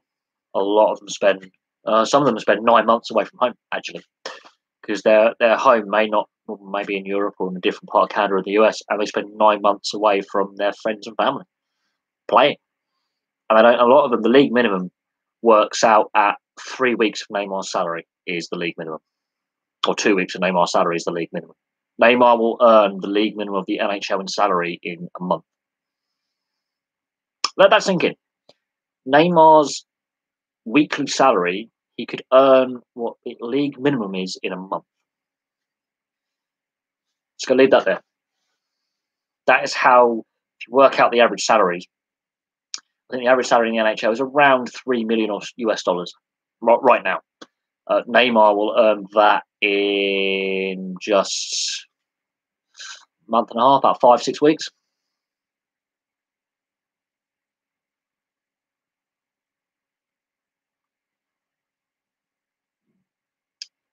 That's where football's got a problem. It's a team it's a contact sport, it's a team sport, and in the lower leagues there are some pretty hefty challenges that go in. Yep, I'm not denying that there are some pretty agricultural challenges. Top level, when you've got players like Neymar pretending like they've been shot when no one's touched them, it's embarrassing. And yeah, it might come down to viewership, but this is why the American market is taking a lot longer to finally buy into the MLS, buy into the the European leagues. The last 5-6 years, it's really sped up, but it took a long time to really get that following. And it took a couple of North American owners going over and buying clubs in the UK and in Europe, and it took a couple of pretty decent performances in the World Cup for the Americans to go, okay, we'll buy into this. And a part of the problem that it hasn't been bought into as much is players like Neymar, who are exceptionally skillful, who dive at the earliest opportunity and pretend they've been tackled when they haven't. And when a player actually does come in and fully takes him out, like the Colombia quarterfinal in 2014 when they broke his back, you can see why. Players react the way they do to the histrionics and the showboating and the disrespect. This is where, if you get that in rugby union, rugby league, or ice hockey, or NFL, that player is getting absolutely flattened to the point where he's probably injured, and he won't want to do it again. You've had it a few times in especially in the NHL where a player's showboated, he's taking the piss out of the opposition, and he ends up on his arse, and he's out for 6 weeks with a concussion or a broken shoulder, dislocated shoulder. It's happened. I've seen it happen where a player's showboated after scoring, and next hit, he's done.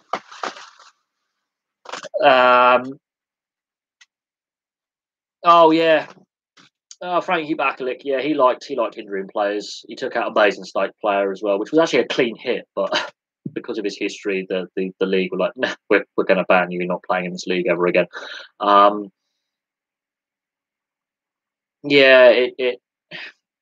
There are certain players who do have a reputation of headhunting. When I say headhunting, I mean actually delivering borderline dirty hits at best. It's not just an ice hockey thing; it's a rugby union, rugby league. And there are players who have been known for. The term is a grub in rugby league. The term is, there are several other terms that I can't repeat, but yeah, there have been some players who have dished out many a dirty hit over the years and many a dirty tackle that have a reputation for being dirty. And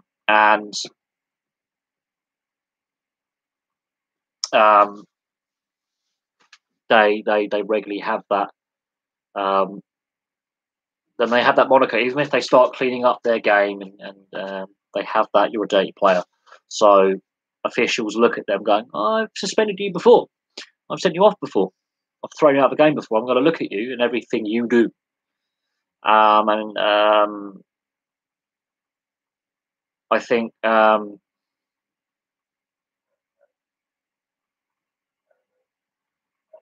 no, the wheelchair rugby. I've seen documentaries on it. I've seen Jeff Bezos. Shout out to Jeff Bezos. The wheelchair rugby. I have seen clips. I've seen documentaries. I've seen interviews, and yeah, they wheelchair football, wheelchair rugby, wheelchair rugby league. They hurt each other. Wheelchair basketball. There is no lack of contact there. They really go in for it. But these are guys. Most of them are ex-service. Most of these are ex-service men and women who have lost limbs or been paralysed below the waist. Some of them are ex-public sector workers who've been injured in, transport accidents, work race accidents, and they've been injured. So they can't compete in normal sport, but they're fans of a sport. And yeah, wheelchair rugby league, wheelchair rugby union, wheelchair basketball, wheelchair football. It is actually quite fun to watch because they don't care about hurting each other because half of them, they can't feel their legs anyway. No, like half of them have nerve damage, so they can't feel a thing. And they will fly in and they just sledge hockey as well. Sledge ice hockey, disabled ice hockey is quite fun. They really don't give a fuck. They just don't care about their safety and well-being. They go in hard hitting from the first whistle to the final whistle. And yeah, they seem to have a good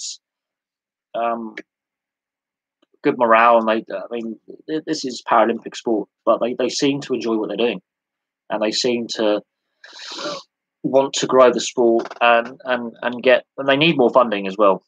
This is something that goes back to the funding matrix for Olympic and Paralympic sport. There is a big debate about the funding matrix for Paralympic and Olympic sport, and we've seen some sports have their funding cut. Matthew Valerio, that's a name that I've not heard of for a while.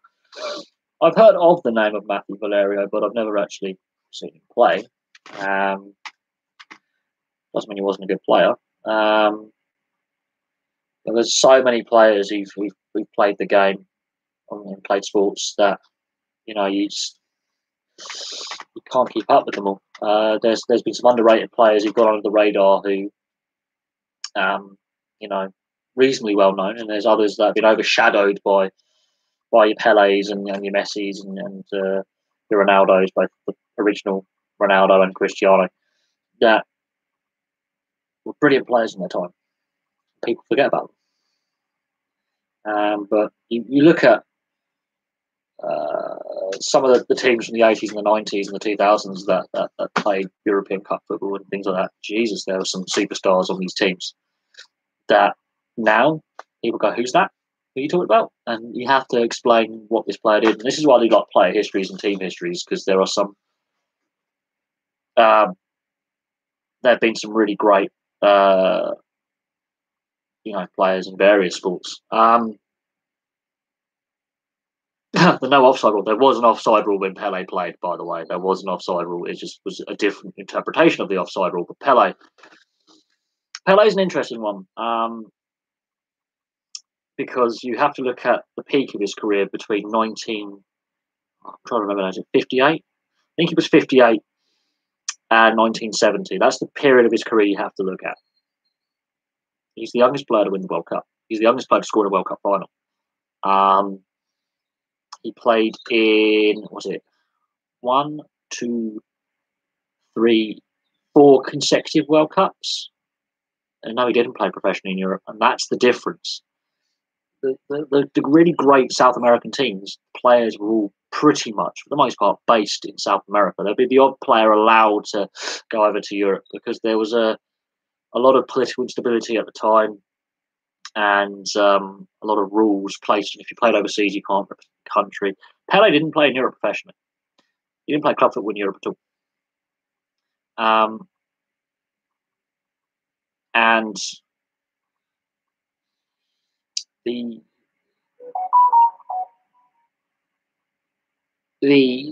Pele's career was interesting, very, very interesting. And you look at some of the guys he played alongside who were also just superstars in their own right.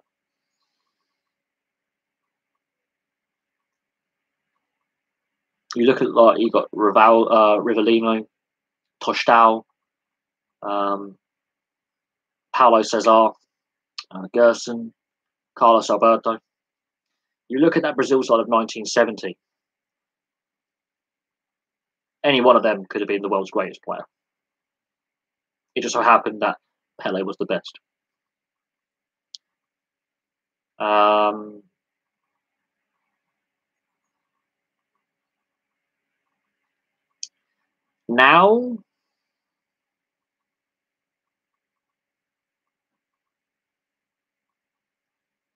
Now, I think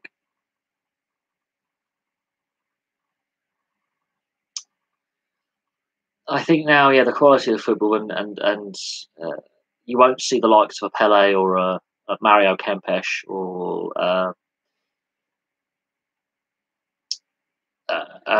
Paolo Rossi, for example. I don't think you see their likes ever again. I just don't think you will see the likes of what we had in the 70s and the 80s and the 90s to a point with Baggio and co.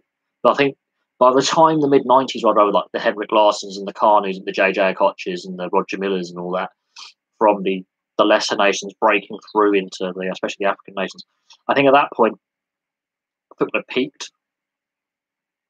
And what we've seen since, I would say, the early 2000s, I think football peaked, for me at least, in I think the quality level, the skill level. I think football peaked around, I think 2006 for me was, I think, the best World Cup that I've ever seen. I would say 2006 was the best World Cup I've ever seen. I have yet to see a tournament that has equalled that before or since. And that's my personal opinion. I've gone back and I've looked through all the tournaments, goals, the quality of passing, the quality of goalkeeping, the quality of defending, the quality of the sport. For me, 2006 is the pinnacle of football. And you can change my mind because the Ballon d'Or has become who's the top goal scorer rather than who is the best all-round player. Ronaldo and Messi don't do defending. This is where players like Figo and had Raul and Shevchenko and Beckham and other players who are more two-way players. That's where I like the Ballon d'Or to go, is the all-round best player. Not just, oh, this guy scored 50 goals this season. Yes, because he's playing in a league where defending doesn't count. And it's easier to score 50 goals a season. If Ronaldo, well, look when Ronaldo played in the Premier League, he did not have a 50-goal season. Messi has never played in the Premier League. You don't get 50-goal seasons in English football. You never have. Because defending is of a higher quality. And the style of football is different. And Ronaldo was a bit hit and miss at times in English football, Cristiano Ronaldo. He didn't always, wasn't always brilliant. There were times where, yeah, he did like to dive a lot. And he didn't score a lot of goals at times. And he was hit and miss. So Mbappe, look, Christ. He's a young kid. Yeah, he's played in a World Cup winning team. That was actually a pretty average French side. Let's not lie about Mbappe. He's a good player. He's playing in a very uncompetitive league with PSG. You can just say PSG are going to win the title before the season even starts. Financial fair play doesn't really count in the French league, apparently. And Monaco as well are another well-funded team that doesn't abide by financial fair play. So until there is a salary cap brought into French football or financial fair play or some kind of spending limit is enforced, it's going to be PSG winning every season and whoever's second place. Most likely Monaco or Marseille. But Lyon had a dominant period where they dominated the league for about, I think, 5-6 years, and they won like 4 out of 6 titles. So Lyon have also been a dominant team. Marseille were a dominant team for a very long time. But this PSG dominance is embarrassing.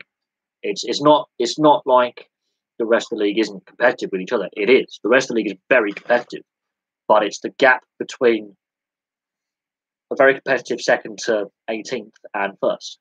You might as well give PSG the title every season. It's boring. And when you get a league that's so uncompetitive, where there isn't another name on the title for a lengthy period, much like in Scotland, people switch off. People are like, well, I know who's going to win the title. My club ain't going to win the title or have a chance of coming close to a cup success or a League Cup I'm not going to watch. And that's part of the problem with the League Cup. People switched off the French League Cup because PSG were winning it all the time. So went, oh, I'm watching it. The Bundesliga, people say, oh, it's not very competitive. You've got 4 teams in the top 4 covered by 4 points. From Leipzig in 4th to Munich in 1st.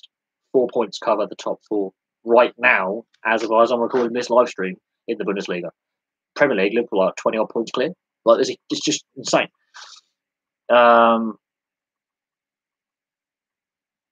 I think. Why do I think a lot of Pacific Islanders play for other countries? Money. They get, a lot of them get special scholarships, education-wise, to learn at school, and money.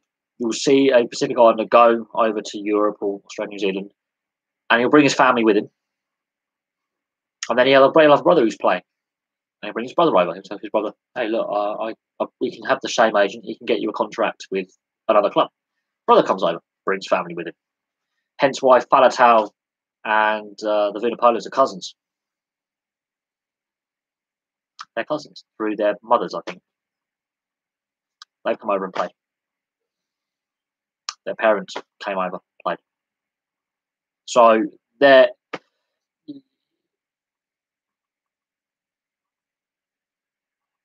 And Manu Tuilagi doesn't see the point switching because, his career is based with England.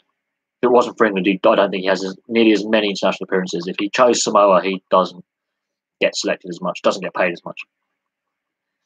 Plain simple. Money has the thing, and it's the reason why we have the ridiculous number of national football teams is the various independent FAs and the various independent leagues. We don't have a British league; we have an English league system, a Welsh league system, a Scottish league system, and the Republic and the Northern Irish league system. Do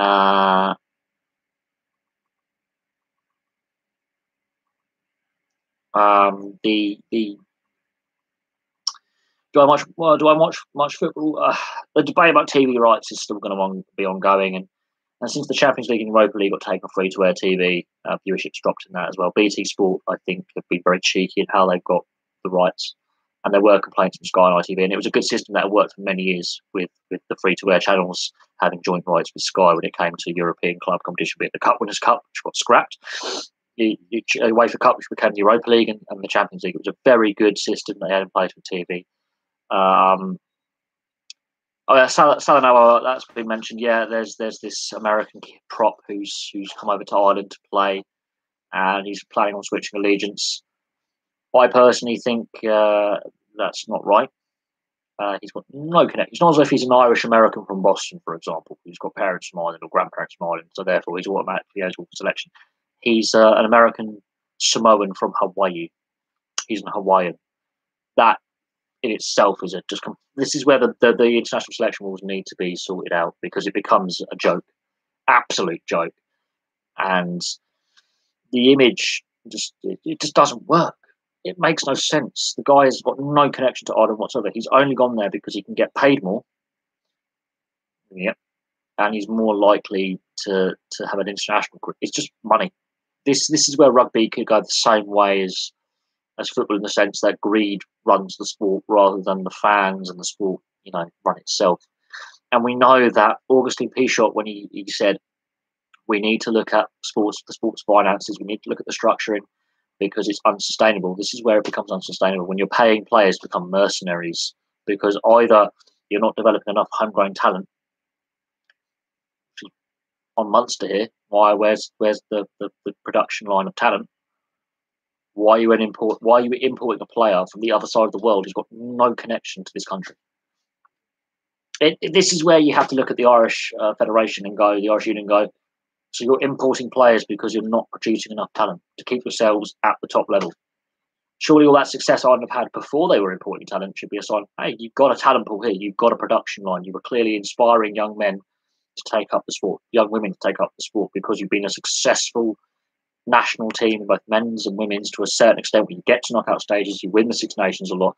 You've got big name players like O'Driscoll and O'Gara and co playing for your country, who are inspiring the next generation. What's happened to that production line that they're now starting to get South Africans, Australians, Kiwis, Pacific Islanders, and now Americans, it seems, to come over? They're getting mercenary players. I don't like it.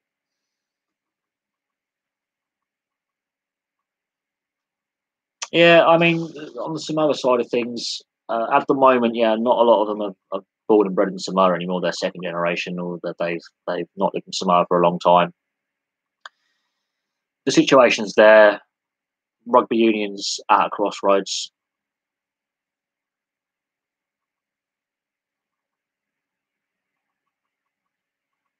And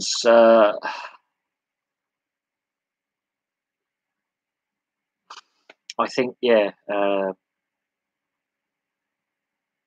there is rugby unions at a crossroads, and it does risk going down a path which it needs to reform its finances and its governance. Plain and simple. That's what rugby needs to do. It needs to reform governance, international selection rules, and its finances. And that's something that Augustine Pichot was standing on. Yeah, some of his ideas are a bit radical. Sometimes you need radical ideas to make change. Unfortunately, Bill Beaumont sopped up to the Pacific Island nations saying we can try and encourage players to switch allegiance towards the end of their careers. They won't do that because they'll get paid less money. But and yeah, the Samoa Rugby Union, we know, and the Rugby League Federation as well. Rugby in Samoa, the corruption, the money's disappearing into people's pockets. This is why Fiji and Tonga, as I said earlier in the live stream, have taken that next step. It's why Fiji have a gold medal in the Olympics. This is why Tonga are World Cup Rugby League semi-finalists. And why Samoa are getting left behind is the corruption at the governance side of both league and union is well known. And there's a reason players are going unpaid. They're refusing to play. This is why they're getting left behind. And World Rugby has done nothing under Bill Beaumont under the last 4 years, nothing under his predecessor. And Augustine Pichot was highlighting the corruption in certain unions being present, and World Rugby doing nothing to stop that corruption is basically like FIFA. FIFA turned a blind eye to corruption for decades. Was actually instrumental in allowing corruption to continue with the Qatar World Cup, for example. There are allegations that the World Cup in Germany, there was corruption getting that hosted in Germany. Korea and Japan, match fixing allegations about that South Korea-Italy game, for example. Kind of obvious. And FIFA has turned a blind eye to corruption and corrupt dealings for decades. Rugby Union, World Rugby, is going down the same path. It has not done anything about the corruption with the Samoan Union and Rugby League the same. Rugby League authorities have allowed the Samoan system to just be corrupt as hell. They have done nothing. And while they do nothing, the players are getting pillaged by the Tier 1 nations because the Tier 1 nations can pay them to a point. Rugby Union, and to a certain extent Rugby League, could go down the same path as FIFA if they allow the corruption to stay in place and nothing gets done. It will manifest itself and grow like a cancerous tumour. And this is what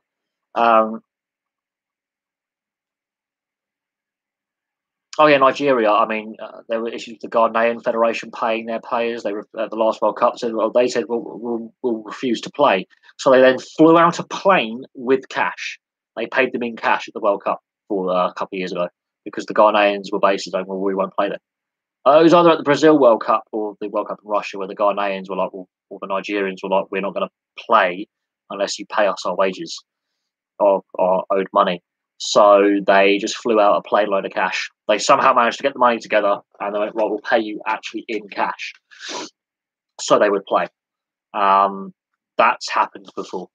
But yeah, no, this is the issue. Corruption is going on and the governing bodies are turning a blind eye because it's not necessarily the biggest nation in their federation, for example. It's not necessarily a nation that's going to win a World Cup or a European Cup, whatever tournament that this governing body is hosting. And professional sport has turned a blind eye to corruption for decades. IOC, there's corruption allegations there. F1 ongoing. Them. We know that there are allegations against baseball teams, NBA, you name it. There are allegations against some North American sports franchises, and the sporting authorities turn a blind eye and continue to do so until it comes out when they're forced to take action. When the can of worms is opened and they can't shut it again, and they can't hide it away. When Pandora's box is opened, it's like, oh, we have to do something. And until proper action is taken, nothing is going to change.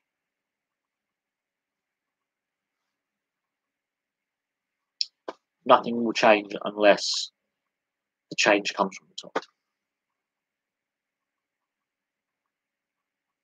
Oh, there's no moral courage. No, there's none.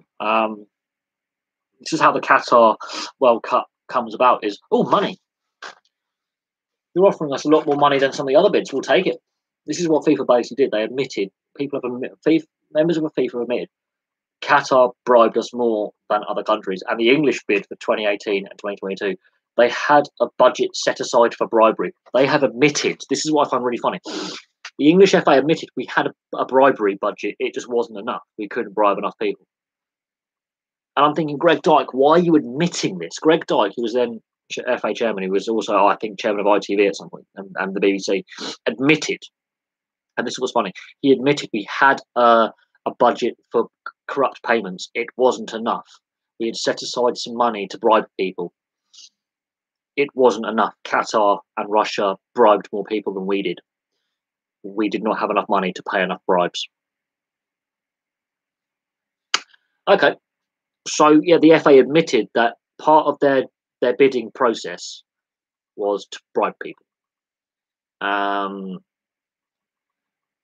yeah, the Qatar World Cup, I mean, as I said, for me, the best World Cup that I've ever seen is the 2006 World Cup in Germany. My second favourite World Cup was Brazil, 2014.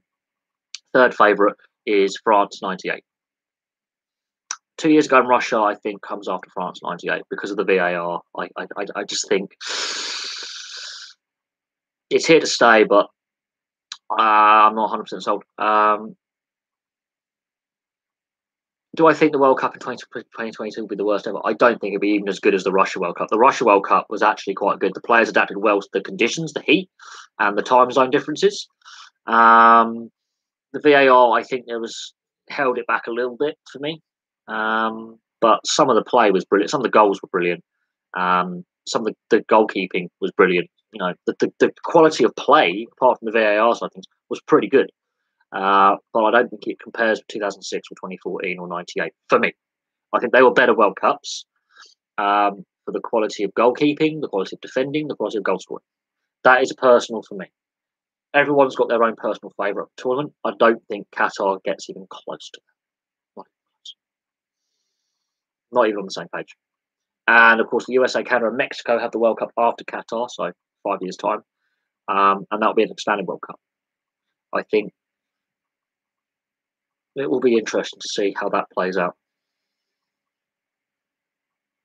Because Mexico, a lot of matches will be played at altitude.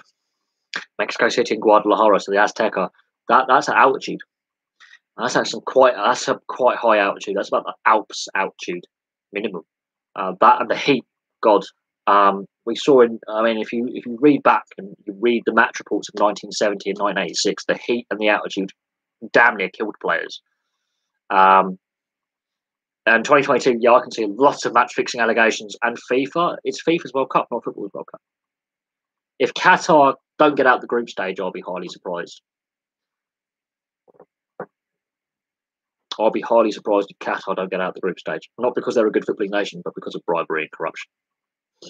And if Saudi Arabia qualified, that could be really interesting if Saudi do quite well as well. That'd be really interesting.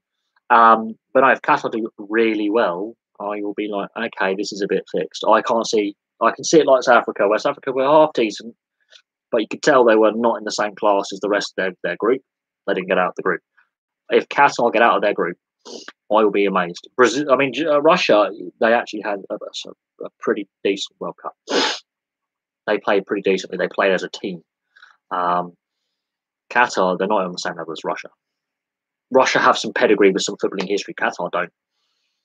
So if Qatar get out of their group, I will be scratching my head as to how. They have shown nothing ever. And yeah, they could be the worst hosts ever. Because at least South Africa gave it a go in 2010 and the Russians were pretty decent in 2018. I do not understand. The Russians. Yeah, the Russians fielding players that failed drugs tests, at least 2 of them. And I think South Africans, I think, also had a few question marks over 1 or 2 of their players being eligible after suspensions. But if Qatar get out of their group stage and get out their group in the World Cup next year, I will be scratching my head as to how. I really will. I cannot see how the Qataris can get out of their group. And imagine if England do end up being put in the same group as Qatar, that'd be hilarious, considering that we didn't have enough money to bribe enough people. But the Newcastle United takeover deal, it'll just be head explode. But yeah, I can see the Qataris trying to, trying to bribe people. I don't know if it was Qatar or Russia that had players under suspicion of doping allegations. I think it was the Russians. But if Qatar get out of their group, I'll be like, well, that's fixed. If they get out of their group because they play, if they're the home team and they actually have a lift from their fans backing them a little bit, okay, they could get to the second round at a push. But I can't see them getting far. I wouldn't say South Africa is still useless. I think a lot of it's to do with corruption in South Africa. They've got some good players who come out of South Africa over the years, but they haven't kicked on like they should have in 2002. They just haven't kicked on since the 90s. A lot of that's to do with apartheid as well, and money. But football is the third sport in South Africa after cricket and rugby, so it's going to take a while, but it's getting there. I think a lot of it's to do with some poor governance and corruption, and that's a big thing with South Africa: poor governance and corruption. Oh, the Russians! Russian gas. Now, if you follow the NHL or if you follow Spitting Chicklets, I suggest you guys watch the Spitting Chicklets podcast on YouTube. It's Barstool Sports. There's a thing called Russian gas. Now, they've interviewed several players who played in the KHL, and all of these players in their interviews mentioned Russian gas. It's akin to semi-doping. It's legal, but it's not advisable to do it long term. It actually has long-term health implications. Inhaling ammonia is not a good idea long term. It's actually pretty bad for your lungs. But in the short term, yes, you do get that boost. Russian gas, you end up high as a kite as well, apparently. If you watch the Spitting Chicklets channel on YouTube, they have their interviews in full. Otherwise, you have to go on Barstool Sports. It is really, really interesting. Some of the interviews with players who played in the KHL, how bad that league is run. Like, it's just shocking how they don't look after players properly. They don't play players properly, and this Russian gas thing as recovery after a training session or just before a match, pumping yourself full of this ammonia. It's not a good thing to keep pumping into the system long term. It really isn't. Ammonia is used as a fertilizer. Ammonia is what's in your piss. It's a toxin that's pumped out of your body. So when you're pissing, that's ammonia is filtered out of your body. It's a toxin. You keep pumping that into your body, you will cause your kidneys to fail, for one, and your lungs eventually will have ammonia gas is not good for you. Let's keep it simple. It gives you a short-term high, but long-term, my God, that will cause scarring to your lungs and cause your kidneys to fail because it's processing more ammonia than you should. Ray Emery did play in the KHL. Ray Emery was a mixed-race goaltender who died a couple of years ago in a boating accident, swimming accident.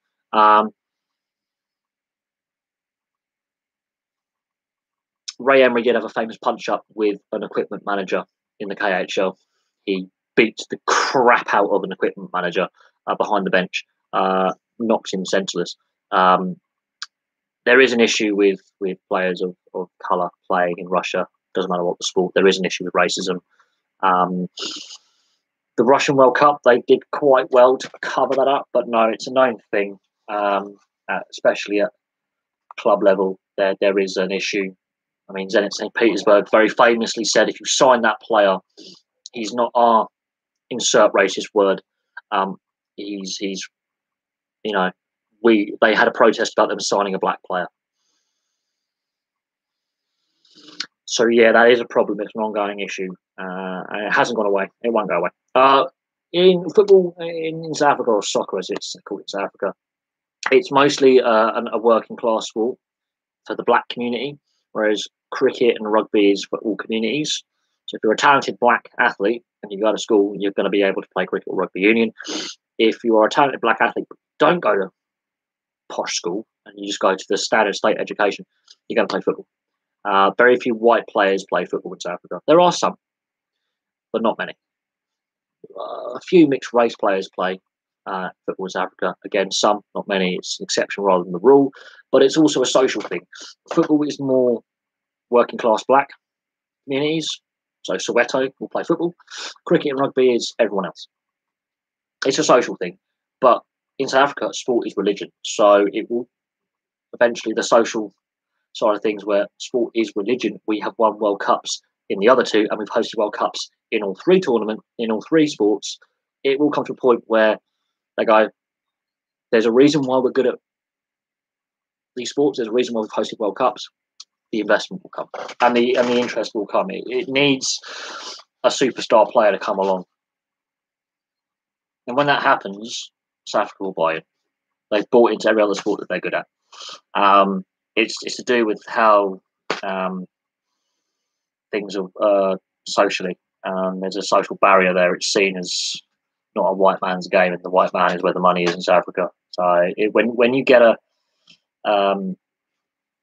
white player who's, or a mixed race player who's pretty skillful and can sell the game to a global audience, then suddenly the money pours in. I think, the World Cup, there are question marks about how they were awarded the World Cup and where that World Cup money's gone. Absolutely.